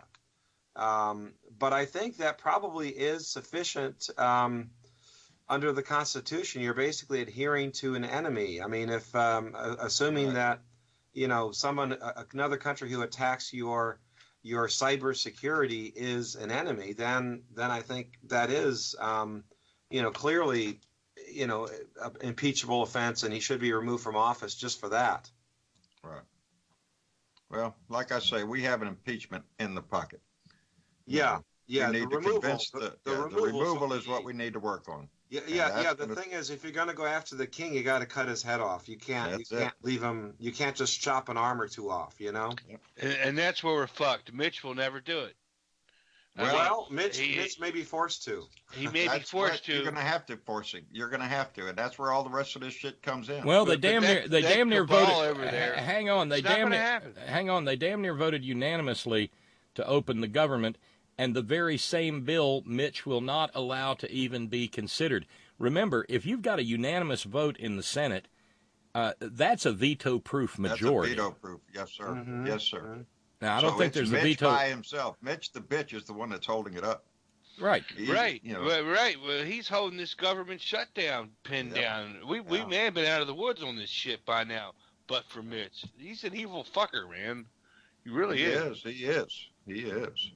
And, remember his book, The Long Game. That's his book. He don't give a fuck. He's like Donnie. He don't give a shit as long as they get Paul Ryan's out. As long as the check clears. That's right. Their checks are clearing, Bob. They'll call. Their checks are clearing, but how about all of our friends that work for the government? And a lot of them are in the Horn family. Wait a minute, Bob, you got a violin here? Jesus Christ. Yeah, hang on. Let me dredge up the violin real quick. There you go. Because that's what Donnie's thinking. He don't give a shit. Put the violin music up in there. Oh, I'm starving. I can't pay my bills. Well, that's just too bad. Well, they're mostly Democrats. He doesn't give a shit about the government workers. He believes. Fuck 'em. What pissed me off is he went into the freaking Pentagon and started that Democrat shit, evil Democrats. Oh, my wall and all this. Fuck you. Yeah. Turd shit. Well, the best part of that, though, was that the people in the Pentagon sat on their hands. Exactly as they should. And a lot of them people, I got news, as a veteran myself, there's a lot of Democrats in the military. Yeah. And these are good people, Uncle John. They work their ass off, and they're still working now without a paycheck. That of it in itself reflects on their character, and for them not to be paid we all need to stick together. I don't know how we can do it, but we all need to stick together and help these folks out. Isn't the Women's March It is tomorrow? It is tomorrow. Right? It's been roiled by a lot of controversy, and I don't know how much of that is manufactured, but yeah, all over the country tomorrow. Please don't drink any drugs or what? Yeah, drop them off at the security.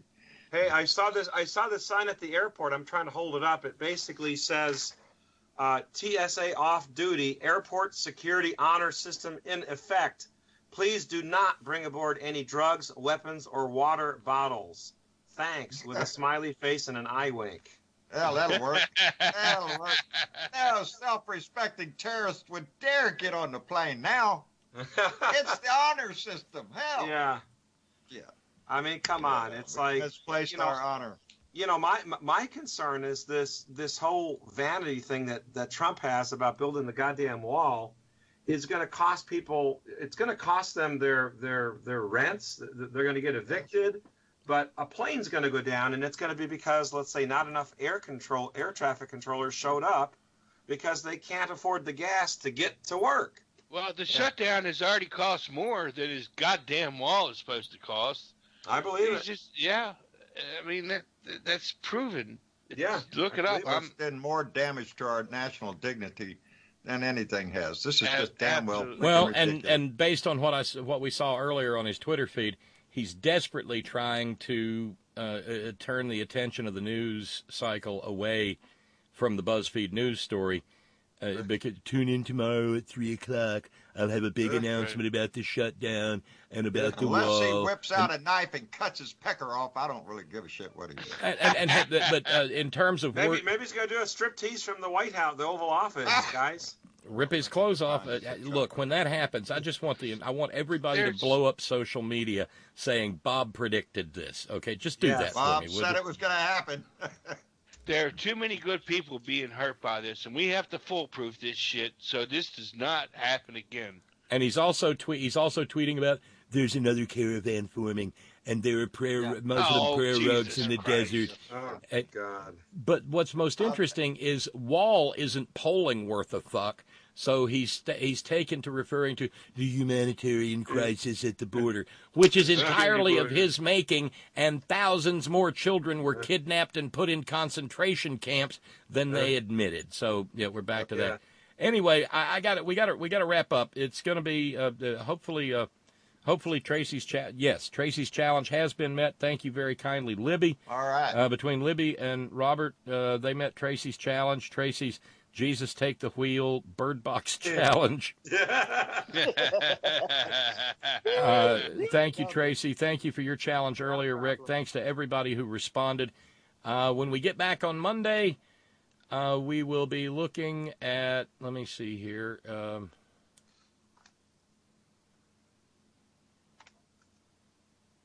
We'll be looking at a $538 fundraising goal come Monday, unless things change over the weekend. So a small price to pay for such fine entertainment. I'm telling the people right now. John Britovo, you are too kind. You cannot get this kind of entertainment on the airwaves. You're going to have to get your computer out, get out your social media thing, and get involved in the conversation. But it doesn't come cheap, and Bob's got to stay on the air. So from this Blue Dot in Texas, if y'all donate $1, $5, whatever you can do, it is greatly appreciated by not only Bob, but the rest of the community out here to keep the airwaves on. And so this program is more fun than pool tournaments. That's sure. right. At least. Right, or Rick wouldn't be here. Exactly. Rick would not be here. Rick would be out playing pool. But we're glad Rick's here. Well, thank you both. Those are mighty kind words. Steve from Georgia Stan, thank you again for your help. Thanks to everybody. And listen, if you're in one of the parts of the country where it's going to get ultra, super, double plus nasty this weekend, please take care to make sure that you stay warm, because there are places that are going to hit with killing cold. This is one of those places. If there's a chance of the power going out, find something. Make sure you've got some other means of alternative heat. Tend to your pipes. open the cabinet drawers and put some sort of heat in front of that. Let the faucets drip. And please take care of yourselves, because this shit is dangerous. I mean, it is truly, truly dangerous.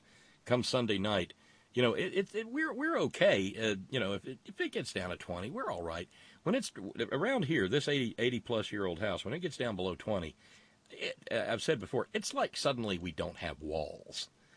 And I mean, we'll be, Agnes and I will be probably sleeping in our puffy coats and they make sleeping bags so that you can sort of stay in the sleeping bag and unzip it a little bit so you can walk around. Yeah, like that. So, hey, Bob. Everybody take care of yourself. Yeah, John. I've seen that outfit you put on the Facebook there, bud. Was that high style or what? I'd be a little hanging my head, too. One of these days, I'll put my suit out there where I look like a green bean. Oh, this I want to see. Totally green, totally shirt. See, the real tragedy of that was that I put it back on the rack. I couldn't talk myself into it. Oh, Bob, you disappointed me. That was you, Bob. You should have gone with that. It was me. It was. There's no getting around it. But dadgummit, we're in the dead of winter, and it's kerosene and propane season, and besides that, the jacket was a little snug across the shoulders. But damn it came with its own matching necktie. Oh man, I seen that. It was a good outfit, Bob. If a fella could have found a hot pink dress shirt to go with it, would have been right damn down there. In Kokomo, buddy. You'd be down in Kokomo. Ain't this Horn family beautiful? Bob, take care of yourself, buddy. All right, you too, John Bredeveau. You take care, and everybody else as well. Hey, listen, in about 45 minutes or so, gather around the Malloy campfire over at Progressive Voices. There won't be any video, of course, this evening. I can't do the video thing. You don't want me to do the video thing. And gather around the Malloy campfire at Progressive Voices, and I'll be filling in this Friday evening for Mike and Kathy as they've gone out this evening to celebrate Kathy's birthday. I think it's her 23rd. And it just... No, 29th. Okay. We'll have lots more to talk about, not just what we talked about this evening. So thanks to everybody who keeps this program on the air. Thank you very kindly to our subscribers. Thank you to all of you who kick in during the month in real time. Thank you to the overnight crew. Thanks to all of you who share your precious finite time engaging in this little ongoing conversation, this decades-long conversation. Thank you to our all-volunteer staff. Thanks to Sparky and Steve in the chat room. Thanks to Sparky for once again moderating the Extraordinary Ordinary Friday on the Front Porch Roundtable. Thank you to our news ninjas. Thank you, Brother Deacon Asa, headon.live. Thank you to John Fox in Australia. Thank you, Ben Birch, whiterosesociety.org. He's going to get right on things to figure out what the heck's wrong with the White Rose stream. Thank you very kindly to the hardest-working, bravest people I know, the men and women of Coal River Mountain Watch, crmw.net. And always, always, always, Gina, it's all for you. Have a great weekend, everybody. Later.